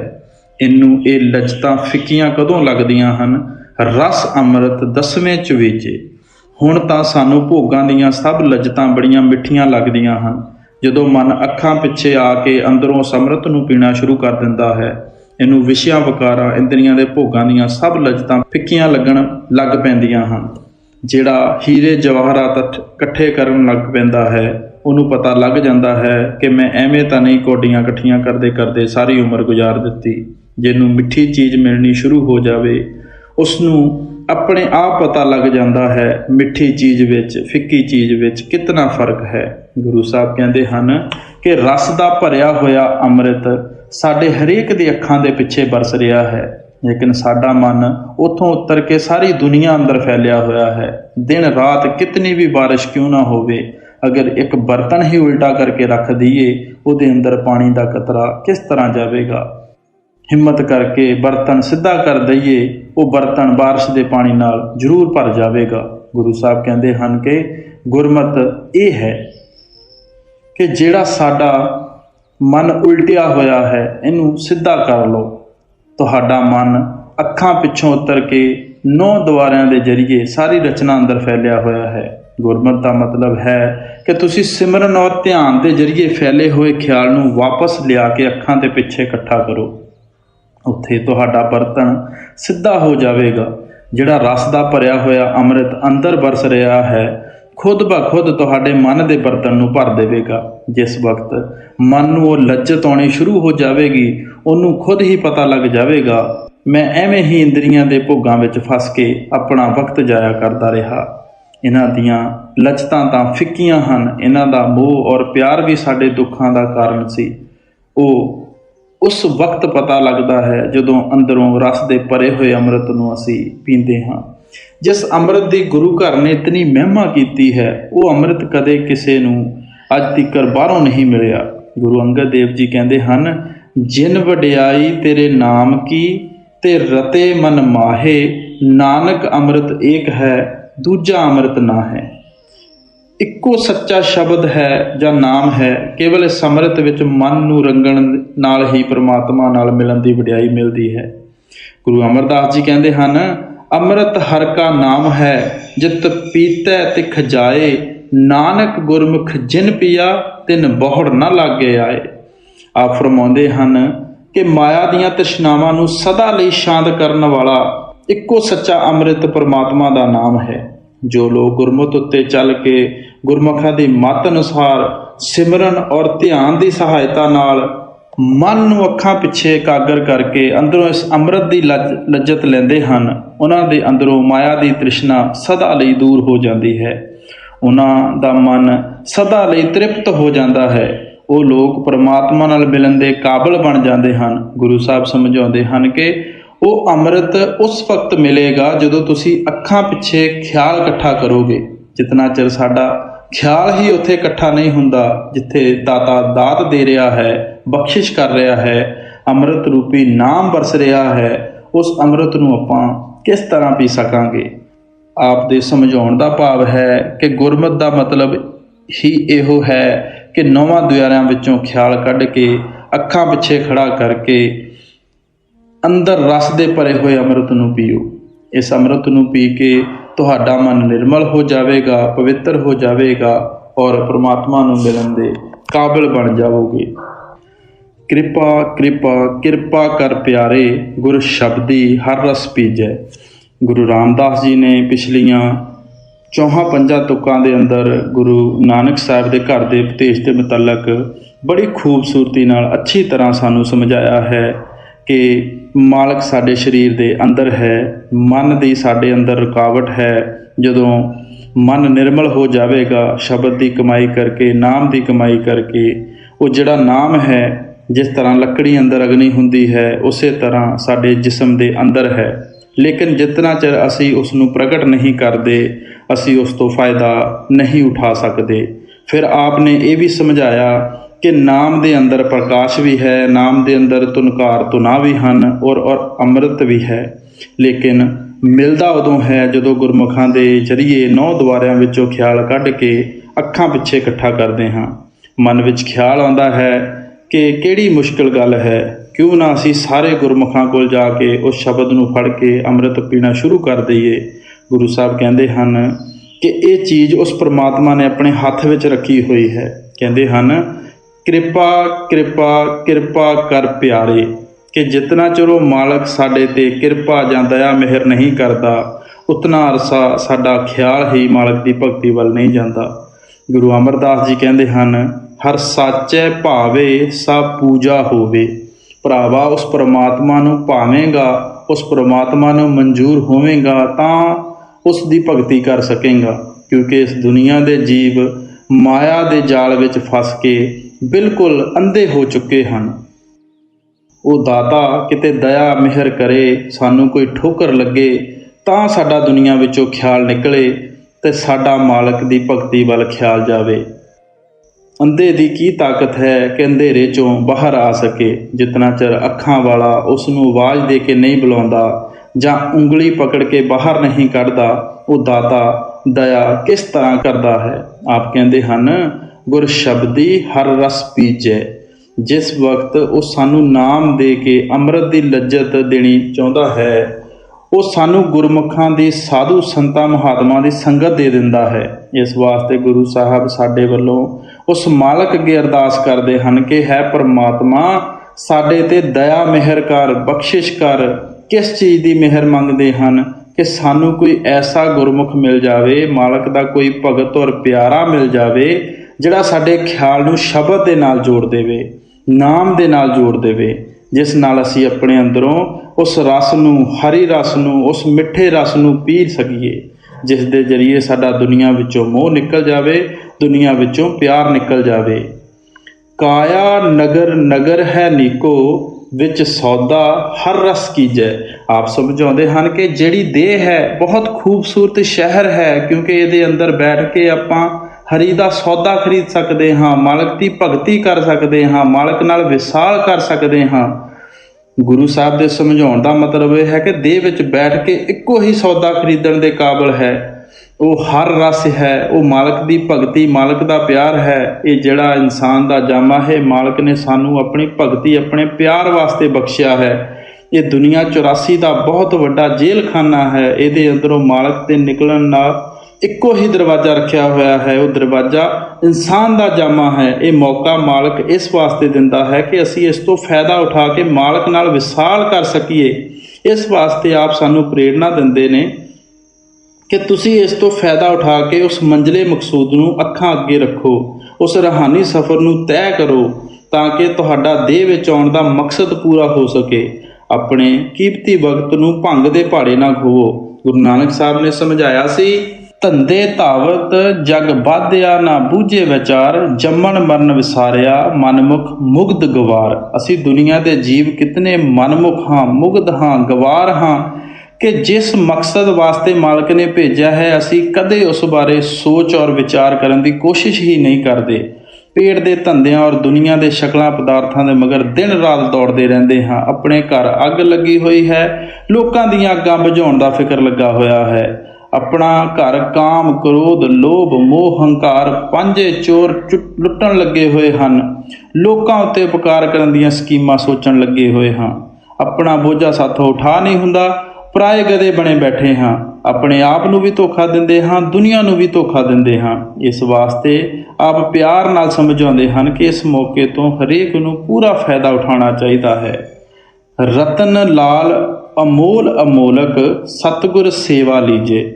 ਦੇਹ ਵਿੱਚ ਬੈਠ ਕੇ ਅਸੀਂ ਉਸ ਹਰੀ ਦਾ ਸੌਦਾ ਕਿਉਂ ਖਰੀਦਣਾ ਹੈ? ਆਪ ਸਮਝਾਉਂਦੇ ਹਨ ਕਿ ਜਿਹੜਾ ਨਾਮ ਹੈ ਉਹ ਅਮੁੱਲ ਹੈ, ਅਮੋਲਕ ਹੈ, ਉਹ ਰਤਨ ਜਵਾਹਰ ਮਾਣਿਕ ਹੈ। ਗੁਰੂ ਸਾਹਿਬ ਸਾਨੂੰ ਇਸੇ ਵਾਸਤੇ ਇਤਨੀਆਂ ਕੀਮਤੀਆਂ ਚੀਜ਼ਾਂ ਨਾਲ ਉਪਮਾ ਦਿੰਦੇ ਹਨ ਕਿ ਸਾਨੂੰ ਸਮਝ ਆ ਜਾਵੇ ਕਿ ਨਾਮ ਬਹੁਤ ਕੀਮਤੀ ਚੀਜ਼ ਹੈ। ਇਸ ਵਾਸਤੇ ਉਸ ਨੂੰ ਅਮੁੱਲਾ ਤੇ ਅਮੋਲਕ ਕਹਿ ਦਿੰਦੇ ਹਨ। ਕੋਈ ਵੀ ਦੁਨੀਆ ਦੀ ਧਨ ਦੌਲਤ, ਮਾਲ ਖਜ਼ਾਨਾ ਉਸ ਦੀ ਕੀਮਤ ਅਦਾ ਨਹੀਂ ਕਰ ਸਕਦਾ, ਲੇਕਿਨ ਉਹ ਦੌਲਤ ਮਿਲਦੀ ਕਿਸ ਤਰ੍ਹਾਂ ਹੈ? ਸਤਿਗੁਰ ਸੇਵਾ ਲੀਜੇ। ਜਿਹੜੇ ਸਤਿਗੁਰਾਂ ਦੀ ਸੇਵਾ ਵਿੱਚ ਆ ਜਾਂਦੇ ਹਨ ਉਹ ਇਨਸਾਨ ਦਾ ਜਾਮਾ ਹਾਸਲ ਕਰਕੇ ਉਹ ਨਾਮ ਰੂਪੀ ਦੌਲਤ ਨੂੰ ਪਾ ਲੈਂਦੇ ਹਨ। ਸਤਿਗੁਰ ਦੀ ਸੇਵਾ ਦਾ ਕੀ ਮਤਲਬ ਹੈ? ਸਤਿਗੁਰ ਦੀ ਸੇਵਾ ਦਾ ਭਾਵ ਉਹਨਾਂ ਦੇ ਉਪਦੇਸ਼ ਉੱਤੇ ਅਮਲ ਕਰਨਾ ਹੈ। ਉਹਨਾਂ ਦਾ ਉਪਦੇਸ਼ ਹੈ ਤੁਸੀਂ ਸਿਮਰਨ ਔਰ ਧਿਆਨ ਦੇ ਜ਼ਰੀਏ ਅੱਖਾਂ ਪਿੱਛੇ ਖਿਆਲ ਇਕੱਠਾ ਕਰਕੇ ਸ਼ਬਦ ਦੇ ਨਾਲ ਜੋੜੋ, ਨਾਮ ਦੇ ਨਾਲ ਜੋੜੋ। ਗੁਰੂ ਅਮਰਦਾਸ ਜੀ ਨੇ ਕਿਹਾ ਸੀ, ਕਰਮ ਹੋਵੇ ਸਤਿਗੁਰ ਮਿਲਾਏ, ਸੇਵਾ ਸੁਰਤ ਸ਼ਬਦ ਚਿਤ ਲਾਏ। ਗੁਰਮੁਖਾਂ ਦੀ ਇਹ ਸੇਵਾ ਹੈ ਕਿ ਸੁਰਤ ਨੂੰ ਸ਼ਬਦ ਦੇ ਨਾਲ ਜੋੜ ਕੇ ਦੁਨੀਆ ਵਿੱਚੋਂ ਮੋਹ ਔਰ ਪਿਆਰ ਕੱਢੋ। ਆਪ ਕਹਿੰਦੇ ਹਨ, ਸਤਿਗੁਰ ਸੇਵੇ ਤਾਂ ਮਲ ਜਾਏ, ਜੀਵਤ ਮਰੇ ਹਰਸਿਓ ਚਿਤ ਲਾਏ। ਸਤਿਗੁਰਾਂ ਦੀ ਸੇਵਾ ਦੇ ਜ਼ਰੀਏ ਹੀ ਤੁਹਾਡੇ ਮਨ ਦੀਆਂ ਮੈਲਾਂ ਦੂਰ ਹੋਣਗੀਆਂ। ਔਰ ਸਤਿਗੁਰਾਂ ਦੀ ਇਹੋ ਸੇਵਾ ਹੈ ਕਿ ਜੀਂਦੇ ਜੀ ਮਰੋ ਔਰ ਮਾਲਕ ਨਾਲ ਪਿਆਰ ਪੈਦਾ ਕਰੋ। ਸ਼ਬਦ ਨਾਲ ਜੁੜ ਕੇ ਦੁਨੀਆ ਵਿੱਚੋਂ ਮੋਹ ਕੱਢੋ, ਮਾਲਕ ਨਾਲ ਪਿਆਰ ਪੈਦਾ ਕਰੋ। ਇਹ ਜੀਂਦੇ ਜੀ ਮਰਨਾ ਹੈ ਔਰ ਅਸਲੀ ਸਤਿਗੁਰਾਂ ਦੀ ਸੇਵਾ ਹੈ। ਤੁਹਾਨੂੰ ਪਤਾ ਹੈ ਕਿ ਦੁਨੀਆ ਦੇ ਅੰਦਰ ਮਾਲਕ ਦੇ ਭਗਤ ਔਰ ਪਿਆਰੇ ਦਾਤੇ ਬਣ ਕੇ ਆਉਂਦੇ ਹਨ, ਮੰਗਤੇ ਬਣ ਕੇ ਨਹੀਂ ਆਉਂਦੇ। ਇਸ ਵਾਸਤੇ ਗੁਰੂ ਨਾਨਕ ਸਾਹਿਬ ਨੇ ਫਰਮਾਇਆ ਸੀ, ਗੁਰ ਪੀਰ ਸਦਾਏ ਮੰਗਣ ਜਾਏ, ਤਾਕੈ ਮੂਲ ਨਾ ਲੱਗੀਏ ਪਾਏ, ਘਾਲੈ ਖਾਏ ਕੁਛ ਹੱਥ ਦੇ, ਨਾਨਕ ਰਾਹ ਪਛਾਣੇ ਸੇ। ਅਗਰ ਕੋਈ ਗੁਰੂ ਔਰ ਪੀਰ ਹੋ ਕੇ ਸਿੱਖਾਂ ਔਰ ਸੇਵਕਾਂ ਕੋਲੋਂ ਮੰਗਦਾ ਫਿਰਦਾ ਹੈ, ਉਹਨਾਂ ਦੇ ਪੈਰਾਂ ਉੱਤੇ ਕਦੇ ਮੱਥਾ ਨਹੀਂ ਟੇਕਣਾ ਚਾਹੀਦਾ। ਕਿਸ ਤਰ੍ਹਾਂ ਦੇ ਮਹਾਤਮਾ ਦੀ ਖੋਜ ਕਰਨੀ ਹੈ? ਘਾਲ ਖਾਏ ਕੁਛ ਹੱਥ ਦੇ, ਜਿਹੜੇ ਖੁਦ ਦਹਾਂ ਨਹਾਂ ਦੀ ਕਮਾਈ ਕਰਦੇ ਹਨ ਔਰ ਸਾਧ ਸੰਗਤ ਦੀ ਸੇਵਾ ਕਰਦੇ ਹਨ। ਤੁਹਾਨੂੰ ਬਾਬਾ ਜੀ ਮਹਾਰਾਜ ਦਾ ਤਾਂ ਪਤਾ ਹੈ, ਹਜੂਰ ਮਹਾਰਾਜ ਸਾਵਣ ਸਿੰਘ ਜੀ ਦਾ, ਸਰਦਾਰ ਬਹਾਦਰ ਜਗਤ ਸਿੰਘ ਜੀ ਦਾ ਜ਼ਿੰਦਗੀ ਦਾ ਪਤਾ ਹੈ। ਸਭ ਪੂਰਨ ਮਹਾਤਮਾ ਦਹਾਂ ਨਹਾਂ ਦੀ ਕਮਾਈ ਕਰਦੇ ਸਨ, ਸਾਧ ਸੰਗਤ ਦੀ ਸੇਵਾ ਕਰਦੇ ਸਨ। ਪਲਟੂ ਸਾਹਿਬ ਨੂੰ ਲੈ ਲਓ ਜਿਨ੍ਹਾਂ ਨੇ ਦੁਕਾਨਦਾਰੀ ਦਾ ਕੰਮ ਕੀਤਾ, ਦਾਦੂ ਸਾਹਿਬ ਨੂੰ ਲੈ ਲਓ ਜਿਨ੍ਹਾਂ ਨੇ ਧੁਨੀਏ ਦਾ ਕੰਮ ਕੀਤਾ, ਸੰਤ ਨਾਮਦੇਵ ਜੀ ਮਹਾਰਾਜ ਨੂੰ ਲੈ ਲਓ ਜਿਨ੍ਹਾਂ ਨੇ ਕੱਪੜਾ ਠੇਕਣ ਦਾ ਕੰਮ ਕੀਤਾ, ਕਬੀਰ ਸਾਹਿਬ ਨੇ ਕੱਪੜਾ ਬੁਣਨ ਦਾ ਕੰਮ ਕੀਤਾ, ਗੁਰੂ ਰਵਿਦਾਸ ਜੀ ਨੇ ਜੁੱਤੀਆਂ ਬਣਾਉਣ ਦਾ ਕੰਮ ਕੀਤਾ, ਮਹਾਤਮਾ ਸਾਨੂੰ ਮਿਸਾਲਾਂ ਬਣ ਕੇ ਸਮਝਾਉਂਦੇ ਹਨ ਕਿਸ ਤਰ੍ਹਾਂ ਦਹਾਂ ਨਹਾਂ ਦੀ ਕਮਾਈ ਕਰਦੇ ਹੋਏ ਸਾਧ ਸੰਗਤ ਦੀ ਸੇਵਾ ਕਰਨੀ ਹੈ, ਔਰ ਉਹਨਾਂ ਦੀ ਅਸਲ ਸੇਵਾ ਸੁਰਤ ਸ਼ਬਦ ਦੀ ਕਮਾਈ ਹੈ। ਸਤਿਗੁਰ ਅਗਮ ਅਗਮ ਹੈ ਠਾਕੁਰ, ਪਰ ਸਾਗਰ ਭਗਤ ਕਰੀਜੈ। ਕਿਰਪਾ ਕਿਰਪਾ ਕਰ ਦੀਨ ਹਮ ਸਾਰੰਗ, ਇੱਕ ਬੂੰਦ ਨਾਮ ਮੁਖ ਦੀਜੈ। ਹੁਣ ਬੜੀ ਸੁੰਦਰ ਮਿਸਾਲ ਦੇ ਕੇ ਫਰਮਾਉਂਦੇ ਹਨ ਕਿ ਨਾਮ ਦੀ ਕਮਾਈ ਕਰਨ ਦਾ ਸ਼ੌਂਕ ਕਿਸ ਤਰ੍ਹਾਂ ਹੋਣਾ ਚਾਹੀਦਾ ਹੈ, ਕਿਸ ਤਰ੍ਹਾਂ ਦੀ ਬਿਰਹ ਔਰ ਤੜਪ ਹੋਣੀ ਚਾਹੀਦੀ ਹੈ, ਕਿਸ ਤਰ੍ਹਾਂ ਦਾ ਪਿਆਰ ਹੋਣਾ ਚਾਹੀਦਾ ਹੈ। ਆਪ ਸਮਝਾਉਂਦੇ ਹਨ ਕਿ ਪਪੀਹਾ ਹਮੇਸ਼ਾ ਸਵਾਂਤੀ ਬੂੰਦ ਵਾਸਤੇ ਤੜਪਦਾ ਰਹਿੰਦਾ ਹੈ। ਜਿਤਨਾ ਚਿਰ ਉਸ ਦੀ ਚੁੰਝ ਅੰਦਰ ਬਾਰਿਸ਼ ਦੇ ਪਾਣੀ ਦਾ ਕਤਰਾ ਨਹੀਂ ਜਾਂਦਾ, ਉਹ ਰੱਟ ਲਗਾਈ ਹੀ ਰੱਖਦਾ ਹੈ। ਗੁਰੂ ਸਾਹਿਬ ਕਹਿੰਦੇ ਹਨ ਕਿ ਸਾਡੇ ਅੰਦਰ ਨਾਮ ਦੇ ਵਾਸਤੇ ਪਪੀਹੇ ਜਿਤਨੀ ਤੜਪ ਹੋਣੀ ਚਾਹੀਦੀ ਹੈ, ਪਿਆਰ ਹੋਣਾ ਚਾਹੀਦਾ ਹੈ। ਫਿਰ ਪਪੀਹਾ ਭਾਵੇਂ ਸਮੁੰਦਰ ਦੇ ਕਿਨਾਰੇ ਤੇ ਕਿਉਂ ਨਾ ਬੈਠਾ ਹੋਵੇ, ਜਦੋਂ ਚੁੰਝ ਖੋਲੇਗਾ ਬਾਰਿਸ਼ ਦੇ ਕਤਰੇ ਵਾਸਤੇ ਖੋਲੇਗਾ। ਗੁਰੂ ਸਾਹਿਬ ਦਾ ਮਤਲਬ ਹੈ ਕਿ ਮਾਲਕ ਦੀ ਭਗਤੀ ਕੇਵਲ ਤੁਸੀਂ ਮਾਲਕ ਦੇ ਮਿਲਣ ਵਾਸਤੇ ਕਰਨੀ ਹੈ, ਦੁਨੀਆ ਦੀਆਂ ਖਾਹਿਸ਼ਾਂ ਤ੍ਰਿਸ਼ਨਾਵਾਂ ਨੂੰ ਲੈ ਕੇ ਨਹੀਂ ਕਰਨੀ। ਅਗਰ ਖਾਹਿਸ਼ਾਂ ਤ੍ਰਿਸ਼ਨਾਵਾਂ ਨੂੰ ਲੈ ਕੇ ਭਗਤੀ ਕਰਾਂਗੇ, ਉਹਨਾਂ ਨੂੰ ਪੂਰਾ ਕਰਨ ਵਾਸਤੇ ਜਨਮ ਲੈਣਾ ਪੈਂਦਾ ਹੈ। ਗੁਰੂ ਨਾਨਕ ਸਾਹਿਬ ਕਹਿੰਦੇ ਹਨ, ਦੇਂਦਾ ਦੇ ਲੈਂਦੇ ਥੱਕ ਪਾਏ, ਜੁਗਾ ਜਗੰਤਰ ਖਾਏ ਖਾਏ। ਜੁਗਾਂ ਜੁਗਾਂ ਤੋਂ ਅਸੀਂ ਮੰਗਦੇ ਚਲੇ ਆ ਰਹੇ ਹਾਂ, ਉਹ ਦਾਤਾ ਸਾਡੀਆਂ ਖੁਆਇਸ਼ਾਂ ਪੂਰੀਆਂ ਕਰਦਾ ਚਲਿਆ ਆ ਰਿਹਾ ਹੈ, ਜਿਸ ਦਾ ਕੀ ਨਤੀਜਾ ਹੋਇਆ? ਅੱਜ ਤੱਕ ਅਸੀਂ 84 ਦੇ ਜੇਲ੍ਹ ਖਾਨੇ ਵਿੱਚ ਫਸੇ ਹੋਏ ਹਾਂ। ਜਿਤਨਾ ਚਿਰ ਮਾਲਕ ਦੇ ਕੋਲੋਂ ਮਾਲਕ ਨੂੰ ਨਹੀਂ ਮੰਗਦੇ, ਅਸੀਂ ਮਾਲਕ ਨਾਲ ਕਿਸ ਤਰ੍ਹਾਂ ਮਿਲ ਸਕਦੇ ਹਾਂ, ਪ੍ਰਮਾਤਮਾ ਨੂੰ ਕਿਸ ਤਰ੍ਹਾਂ ਮਿਲ ਸਕਦੇ ਹਾਂ? ਇਸ ਵਾਸਤੇ ਗੁਰੂ ਅਰਜਨ ਦੇਵ ਜੀ ਨੇ ਕਿਹਾ ਸੀ, ਵਿਣ ਤੁਧ ਹੋਰ ਜੇ ਮੰਗਣਾ, ਸਿਰ ਦੁੱਖਾਂ ਕੇ ਦੁੱਖ, ਦੇ ਨਾਮ ਸੰਤੋਖੀਆ, ਉਤਰੇ ਮਨ ਕੀ ਭੁੱਖ। ਐ ਪ੍ਰਭੂ, ਤੇਰੇ ਬਗੈਰ ਦੁਨੀਆ ਦੀ ਜੋ ਵੀ ਖੁਆਇਸ਼ ਕਰਦੇ ਹਾਂ, ਅਸੀਂ ਦੁੱਖਾਂ ਔਰ ਮੁਸੀਬਤਾਂ ਨੂੰ ਮੰਗਣ ਲੱਗੇ ਹੋਏ ਹਾਂ। ਗੁਰੂ ਸਾਹਿਬ ਕਹਿੰਦੇ ਹਨ ਕਿ ਜਿਸ ਤਰ੍ਹਾਂ ਪਪੀਹੇ ਦੇ ਅੰਦਰ ਸਵਾਂਤੀ ਬੂੰਦ ਵਾਸਤੇ ਤੜਪ ਹੈ, ਤੁਹਾਡੇ ਅੰਦਰ ਵੀ ਉਸ ਅੰਮ੍ਰਿਤ ਰੂਪੀ ਨਾਮ ਦੀ ਤੜਪ ਹੋਣੀ ਚਾਹੀਦੀ ਹੈ। ਔਰ ਜਿਸ ਤਰ੍ਹਾਂ ਪਪੀਹਾ ਸਵਾਂਤੀ ਬੂੰਦ ਵਾਸਤੇ ਤੜਪਦਾ ਹੈ, ਹੋਰ ਕੋਈ ਪਾਣੀ ਨਹੀਂ ਪੀਂਦਾ, ਇਸੇ ਤਰ੍ਹਾਂ ਅਸੀਂ ਮਾਲਕ ਦੀ ਭਗਤੀ ਮਾਲਕ ਦੇ ਮਿਲਣ ਵਾਸਤੇ ਕਰਨੀ ਹੈ। ਰਚਨਾ ਦੀ ਕੋਈ ਖੁਆਇਸ਼ ਔਰ ਤ੍ਰਿਸ਼ਨਾ ਲੈ ਕੇ ਨਹੀਂ ਕਰਨੀ। ਅੱਗੇ ਕੀ ਸਮਝਾਉਂਦੇ ਹਨ? ਲਾਲਨ ਲਾਲ ਲਾਲ ਹੈ, ਰੰਗਨ ਮਨ ਰੰਗਨ ਕੋ ਗੁਰ ਦੀਜੈ। ਰਾਮ ਰਾਮ ਰਾਮ ਰੰਗ ਰਾਤੇ, ਰਸ ਰਸਕ ਗਟਕ ਨਿਤ ਪੀਜੈ।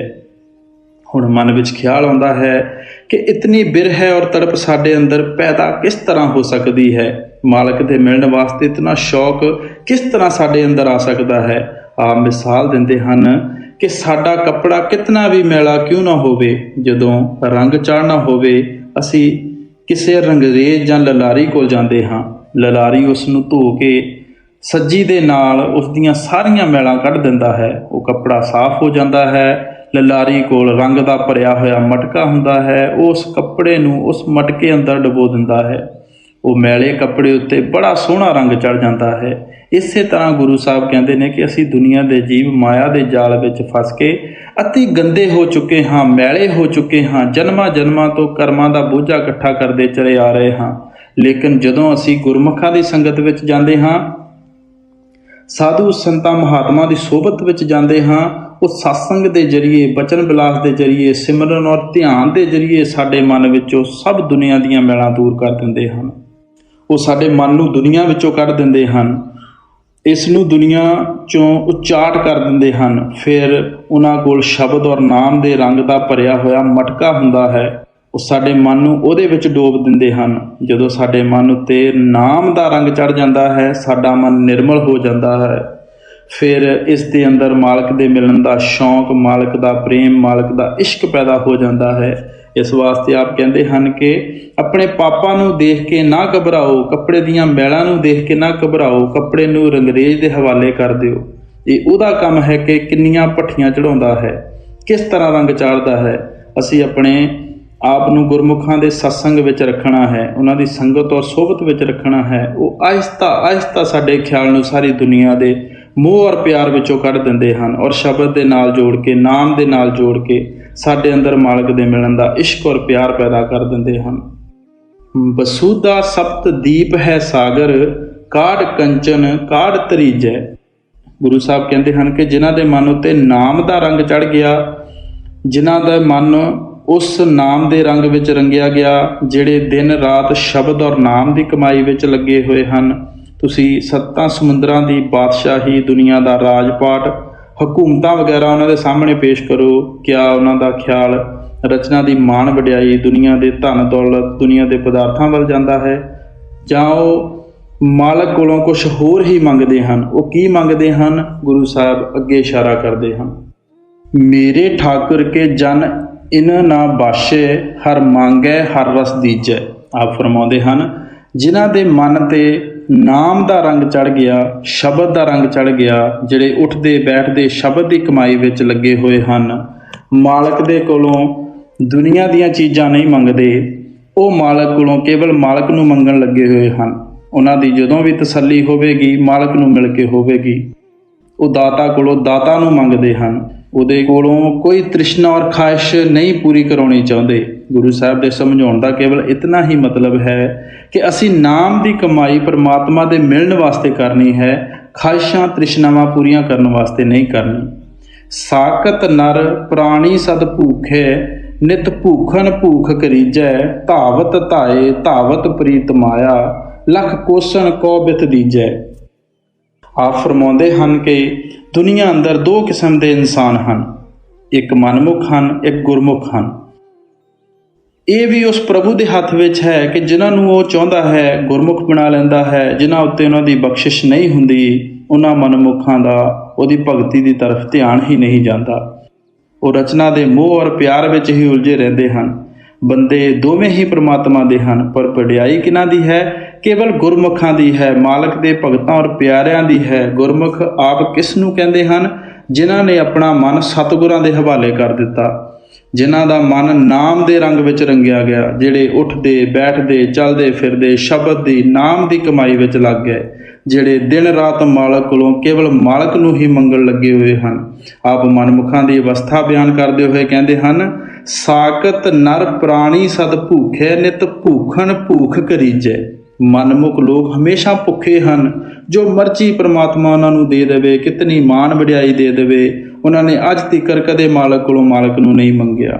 ਉਹ ਦਿਨ ਰਾਤ ਦੁਨੀਆ ਦੀਆਂ ਸ਼ਕਲਾਂ ਔਰ ਦੁਨੀਆ ਦੇ ਪਦਾਰਥ ਦੇ ਮਗਰ ਭਟਕਦੇ ਫਿਰਦੇ ਹਨ। ਆਪ ਸਮਝਾਉਂਦੇ ਹਨ, ਜਿਹੜੇ ਦੁਨੀਆ ਦੀਆਂ ਸ਼ਕਲਾਂ ਮਗਰ ਦੌੜਦੇ ਹਨ, ਦਿਨ ਰਾਤ ਦੁਨੀਆ ਦੇ ਪਦਾਰਥਾਂ ਨੂੰ ਮੰਗਣ ਵਿੱਚ ਲੱਗੇ ਹੋਏ ਹਨ, ਕਿਆ ਤੁਹਾਨੂੰ ਉਹਨਾਂ ਦੀ ਸੰਗਤ ਕਰਨੀ ਚਾਹੀਦੀ ਹੈ, ਸੋਭਤ ਕਰਨੀ ਚਾਹੀਦੀ ਹੈ? ਲੱਖ ਕੋਸਣ ਕੋ ਬਿਥ ਦੀਜੈ, ਉਹਨਾਂ ਕੋਲੋਂ ਕਮ ਸੇ ਕਮ ਲੱਖ ਕੋ ਦੂਰ ਰਹਿਣਾ ਚਾਹੀਦਾ ਹੈ। ਭਾਵ ਭੁੱਲੇ ਭਟਕੇ ਵੀ ਮਨਮੁਖਾਂ ਦੀ ਸੋਭਤ ਨਹੀਂ ਕਰਨੀ ਚਾਹੀਦੀ। ਸਾਡਾ ਮਨ ਸੰਗਤ ਔਰ ਸੋਭਤ ਦਾ ਬੜੀ ਜਲਦੀ ਅਸਰ ਲੈਂਦਾ ਹੈ। ਤੁਸੀਂ ਚੋਰਾਂ ਦੀ ਸੰਗਤ ਕਰੋ, ਚੋਰੀ ਕਰਨ ਦੀ ਆਦਤ ਪੈਦਾ ਹੋ ਜਾਂਦੀ ਹੈ। ਜੁਆਰੀਆਂ ਨਾਲ ਉੱਠਣਾ ਬੈਠਣਾ ਸ਼ੁਰੂ ਕਰ ਦਿਓ, ਜੂਆ ਖੇਡਣ ਦੀ ਆਦਤ ਪੈ ਜਾਵੇਗੀ। ਮਾਲਕ ਦੇ ਭਗਤਾਂ ਦੀ ਸੰਗਤ ਕਰਦੇ ਹਾਂ, ਖੁਦ ਬਖੁਦ ਸਾਡੇ ਅੰਦਰ ਮਾਲਕ ਦੇ ਮਿਲਣ ਦਾ ਸ਼ੌਂਕ ਪਿਆਰ ਪੈਦਾ ਸ਼ੁਰੂ ਹੋ ਜਾਂਦਾ ਹੈ। ਇਸੇ ਵਾਸਤੇ ਗੁਰੂ ਸਾਹਿਬ ਨੇ ਕਿਹਾ ਸੀ, ਗੋਬਿੰਦ ਜੀਓ ਸਤ ਸੰਗਤ ਮੇਲ ਹਰ ਧਿਆਈਏ। ਐ ਪਰਮਾਤਮਾ, ਆਪਣੇ ਭਗਤਾਂ ਪਿਆਰਿਆਂ ਦੀ ਸੰਗਤ ਦੇ, ਸੋਭਤ ਦੇ, ਤਾਂ ਕਿ ਤੇਰਾ ਪਤਾ ਲੱਗੇ, ਤੇਰੀ ਭਗਤੀ ਤਰਫ ਸਾਡਾ ਖਿਆਲ ਜਾਵੇ। ਗੁਰਮੁਖ ਹਮੇਸ਼ਾ ਸਤਸੰਗਾਂ ਦੇ ਜ਼ਰੀਏ ਸਾਡੇ ਅੰਦਰ ਮਾਲਕ ਦੀ ਭਗਤੀ ਦਾ ਸ਼ੌਕ ਪੈਦਾ ਕਰਦੇ ਹਨ, ਮਾਲਕ ਦੇ ਮਿਲਣ ਦਾ ਪਿਆਰ ਪੈਦਾ ਕਰਦੇ ਹਨ। ਹਰੀ ਹਰੀ ਹਰੀ ਹਰੀ ਜਨ ਉਤਮ ਕੀਆ, ਉਪਮਾ ਤਿਨ ਦੀਜੈ। ਆਪ ਕਹਿੰਦੇ ਹਨ, ਉਹ ਮਾਲਕ ਨਿਰਮਲ ਹੈ, ਪਵਿੱਤਰ ਹੈ, ਉੱਚਾ ਹੈ, ਸੁੱਚਾ ਹੈ, ਸੱਚਖੰਡ ਦੇ ਰਹਿਣ ਵਾਲਾ ਹੈ। ਉਸ ਨੂੰ ਕੋਈ ਦੁਨੀਆ ਦੀ ਮੈਲ ਨਹੀਂ ਲੱਗੀ ਹੋਈ, ਉਹ ਕਦੇ ਮਰਨ ਜੰਮਣ ਦੇ ਦੁੱਖਾਂ ਵਿੱਚ ਨਹੀਂ ਆਉਂਦਾ। ਇਸੇ ਵਾਸਤੇ ਮਹਾਤਮਾ ਉਹਨੂੰ ਨਿਸ਼ਚਲ ਕਹਿੰਦੇ ਹਨ। ਲੇਕਿਨ ਆਪ ਫਰਮਾਉਂਦੇ ਹਨ ਕਿ ਜਿਹੜੇ ਹਰੀਜਨ ਹਨ, ਮਾਲਕ ਦੇ ਸੱਚੇ ਭਗਤ ਔਰ ਪਿਆਰੇ ਹਨ, ਗੁਰਮੁਖ ਹਨ, ਸੰਤ ਸਤਿਗੁਰੂ ਹਨ, ਉਹ ਵੀ ਮਾਲਕ ਕੋਲੋਂ ਕੰਮ ਨਹੀਂ ਹਨ। ਉਹ ਮਾਲਕ ਦੀ ਭਗਤੀ ਕਰਕੇ ਮਾਲਕ ਦਾ ਹੀ ਰੂਪ ਹੋ ਗਏ ਹਨ। ਲੇਕਿਨ ਹਰੀਜਨ ਆਪ ਕਿਹਨਾਂ ਨੂੰ ਕਹਿੰਦੇ ਹਨ? ਜਿਹੜੇ ਨਾਮ ਦੇ ਰੰਗ ਵਿੱਚ ਰੰਗੇ ਹੋਏ ਹਨ, ਜਿਹੜੇ ਮਾਲਕ ਕੋਲੋਂ ਮਾਲਕ ਨੂੰ ਮੰਗਦੇ ਹਨ, ਜਿਹੜੇ ਮਾਲਕ ਦੀ ਭਗਤੀ ਔਰ ਪਿਆਰ ਦੇ ਰੰਗ ਵਿੱਚ ਰੰਗੇ ਜਾਂਦੇ ਹਨ, ਜਿਹੜੇ ਸਿਰਫ ਮਾਲਕ ਨੂੰ ਚਾਹੁੰਦੇ ਹਨ। ਗੁਰੂ ਸਾਹਿਬ ਕਹਿੰਦੇ ਹਨ ਕਿ ਉਹ ਮਾਲਕ ਵੀ ਬਹੁਤ ਉੱਤਮ ਹੈ, ਪਵਿੱਤਰ ਹੈ, ਲੇਕਿਨ ਜਿਹੜੇ ਉਹਦੇ ਭਗਤ ਹਨ, ਪਿਆਰੇ ਹਨ, ਹਰੀਜਨ ਹਨ, ਉਹ ਵੀ ਬਹੁਤ ਉੱਤਮ ਹਨ, ਪਵਿੱਤਰ ਹਨ। ਅਸੀਂ ਮਾਲਕ ਦੇ ਭਗਤਾਂ ਔਰ ਪਿਆਰਿਆਂ ਦੀ ਹੋਰ ਕੀ ਮਹਿਮਾ ਕਰ ਸਕਾਂਗੇ? ਆਪ ਅੱਗੇ ਇਸ਼ਾਰਾ ਕਰਦੇ ਹਨ, ਰਾਮ ਨਾਮ ਤੁਲ ਔਰ ਨਾ ਉਪਮਾ, ਜਨ ਨਾਨਕ ਕਿਰਪਾ ਕਰੀਜੈ। ਆਪ ਕਹਿੰਦੇ ਹਨ ਕਿ ਹਰੀਜਨਾਂ ਦੀ, ਮਾਲਕ ਦੇ ਸੱਚੇ ਭਗਤਾਂ ਦੀ ਇਸ ਤੋਂ ਵੱਧ ਕੀ ਮਹਿਮਾ ਕਰ ਸਕਦੇ ਹਾਂ? ਉਹ ਮਾਲਕ ਦੀ ਭਗਤੀ ਕਰਕੇ ਮਾਲਕ ਦਾ ਹੀ ਰੂਪ ਹੋ ਜਾਂਦੇ ਹਨ। ਉਹਨਾਂ ਦੇ ਅੰਦਰ ਔਰ ਪ੍ਰਮਾਤਮਾ ਦੇ ਅੰਦਰ ਕੋਈ ਭਿੰਨ ਭੇਦ ਨਹੀਂ ਹੁੰਦਾ। ਇਸ ਵਾਸਤੇ ਗੁਰੂ ਸਾਹਿਬ ਨੇ ਕਿਹਾ ਸੀ, ਹਰ ਕਾ ਸੇਵਕ ਸੋ ਹਰ ਜਿਹਾ, ਭੇਦ ਨਾ ਜਾਣੋ ਮਾਨਸ ਦੇਹਾ। ਮਾਲਕ ਦੇ ਭਗਤ ਮਾਲਕ ਦੀ ਭਗਤੀ ਕਰਕੇ ਮਾਲਕ ਦਾ ਹੀ ਰੂਪ ਹੋ ਜਾਂਦੇ ਹਨ। ਉਹਨਾਂ ਦੇ ਅੰਦਰ ਔਰ ਮਾਲਕ ਦੇ ਅੰਦਰ ਕੋਈ ਭਿੰਨ ਭੇਦ ਨਹੀਂ ਹੈ। ਕਿਉਂ ਭੇਦ ਨਹੀਂ ਹੈ? ਆਪ ਕਹਿੰਦੇ ਹਨ, ਜਿਉਂ ਜਲ ਤਰੰਗ ਉੱਠੈ ਬਹੁ ਭਾਤੀ, ਫਿਰ ਸਲਲੇ ਸਲਲ ਸਮਾਏ ਦਾ। ਸਮੁੰਦਰ ਵਿੱਚ 2-4 ਮਿੰਟ ਵਾਸਤੇ ਇੱਕ ਲਹਿਰ ਉੱਠਦੀ ਹੈ, ਫਿਰ ਲਹਿਰ ਸਮੁੰਦਰ ਵਿੱਚ ਹੀ ਸਮਾ ਜਾਂਦੀ ਹੈ। ਜੋ ਇੱਕ ਲਹਿਰ ਦਾ ਸਮੁੰਦਰ ਨਾਲ ਤਾਲੁਕ ਹੈ, ਉਹੀ ਮਾਲਕ ਦੇ ਭਗਤਾਂ ਔਰ ਪਿਆਰਿਆਂ ਦਾ ਪਰਮਾਤਮਾ ਦੇ ਨਾਲ ਤਾਲੁਕ ਹੈ। ਲਹਿਰ ਸਮੁੰਦਰ ਦਾ ਹਿੱਸਾ ਹੁੰਦੀ ਹੈ। ਲਹਿਰਾਂ ਸਮੁੰਦਰ 'ਚੋਂ ਦਿਨ ਰਾਤ ਉੱਠਦੀਆਂ ਹਨ ਔਰ ਸਮੁੰਦਰ ਲਹਿਰਾਂ ਦਾ ਹੀ ਬਣਿਆ ਹੋਇਆ ਹੈ। ਇਸ ਵਾਸਤੇ ਆਪ ਪਿਆਰ ਨਾਲ ਸਮਝਾਉਂਦੇ ਹਨ ਕਿ ਜਦੋਂ ਸਾਡੀ ਆਤਮਾ ਉਸ ਨਾਮ ਦੇ ਰੰਗ ਵਿੱਚ ਰੰਗੀ ਜਾਂਦੀ ਹੈ, ਕਤਰਾ ਸਮੁੰਦਰ ਵਿੱਚ ਜਾ ਕੇ ਸਮੁੰਦਰ ਹੀ ਬਣ ਜਾਂਦਾ ਹੈ। ਉਸ ਦੇ ਅੰਦਰ ਔਰ ਪਰਮਾਤਮਾ ਦੇ ਅੰਦਰ ਕੋਈ ਭਿੰਨ ਭੇਦ ਨਹੀਂ ਰਹਿੰਦਾ। ਸਭ ਕੁਝ ਬਿਆਨ ਕਰਕੇ ਸਾਡੇ ਵੱਲੋਂ ਮਾਲਕ ਅੱਗੇ ਇਹੋ ਅਰਦਾਸ ਕਰਦੇ ਹਨ ਕਿ ਹੇ ਪਰਮਾਤਮਾ, ਸਾਨੂੰ ਆਪਣੇ ਭਗਤਾਂ ਦੀ ਸੰਗਤ ਦੇ, ਆਪਣੇ ਪਿਆਰਿਆਂ ਦੀ ਸੋਭਤ ਦੇ, ਤਾਂ ਜੋ ਅਸੀਂ ਵੀ ਉਹਨਾਂ ਦੇ ਜਰੀਏ ਤੇਰੇ ਨਾਮ ਨਾਲ ਜੁੜ ਸਕੀਏ। ਗੁਰੂ ਸਾਹਿਬ ਨੇ ਛੋਟੇ ਜਿਹੇ ਸ਼ਬਦ ਦੇ ਅੰਦਰ ਗੁਰਮਤਿ ਦੇ ਮੁਤਲਕ ਬੜੀ ਅੱਛੀ ਤਰ੍ਹਾਂ ਹਰ ਇੱਕ ਪਹਿਲੂ ਤੋਂ ਖੋਲ ਕੇ ਸਮਝਾਇਆ ਹੈ। ਆਪ ਨੇ ਸਮਝਾਇਆ ਹੈ ਕਿ ਰਾਮ ਨਾਮ ਕੋਈ ਲਫ਼ਜ਼ ਨਹੀਂ ਹੈ, ਤਾਕਤ ਹੈ ਜਿਹੜੀ ਹਰ ਜਗ੍ਹਾ ਰਮੀ ਹੋਈ ਹੈ। ਅਸੀਂ ਆਪਣੇ ਅੰਦਰੋਂ ਉਸ ਤਾਕਤ ਦੇ ਅੰਦਰ ਜਜ਼ਬ ਹੋਣਾ ਹੈ। ਉਸ ਤਾਕਤ ਦੇ ਅੰਦਰ ਆਵਾਜ਼ ਵੀ ਹੈ, ਪ੍ਰਕਾਸ਼ ਵੀ ਹੈ। ਅਸੀਂ ਆਵਾਜ਼ ਔਰ ਪ੍ਰਕਾਸ਼ ਦੇ ਜਰੀਏ ਆਪਣਾ ਰੂਹਾਨੀ ਸਫ਼ਰ ਤੈਅ ਕਰਕੇ ਵਾਪਸ ਆਪਣੇ ਘਰ ਪਹੁੰਚਣਾ ਹੈ। ਉਹ ਤਾਕਤ ਅੰਮ੍ਰਿਤ ਹੈ, ਪਰਮਾਤਮਾ ਦਾ ਰੂਪ ਹੈ। ਜੋ ਕੋਈ ਉਸ ਅੰਮ੍ਰਿਤ ਨੂੰ ਪੀਂਦਾ ਹੈ, ਅਮਰ ਹੋ ਜਾਂਦਾ ਹੈ, ਮਾਲਕ ਨਾਲ ਮਿਲ ਕੇ ਮਾਲਕ ਦਾ ਰੂਪ ਹੋ ਜਾਂਦਾ ਹੈ।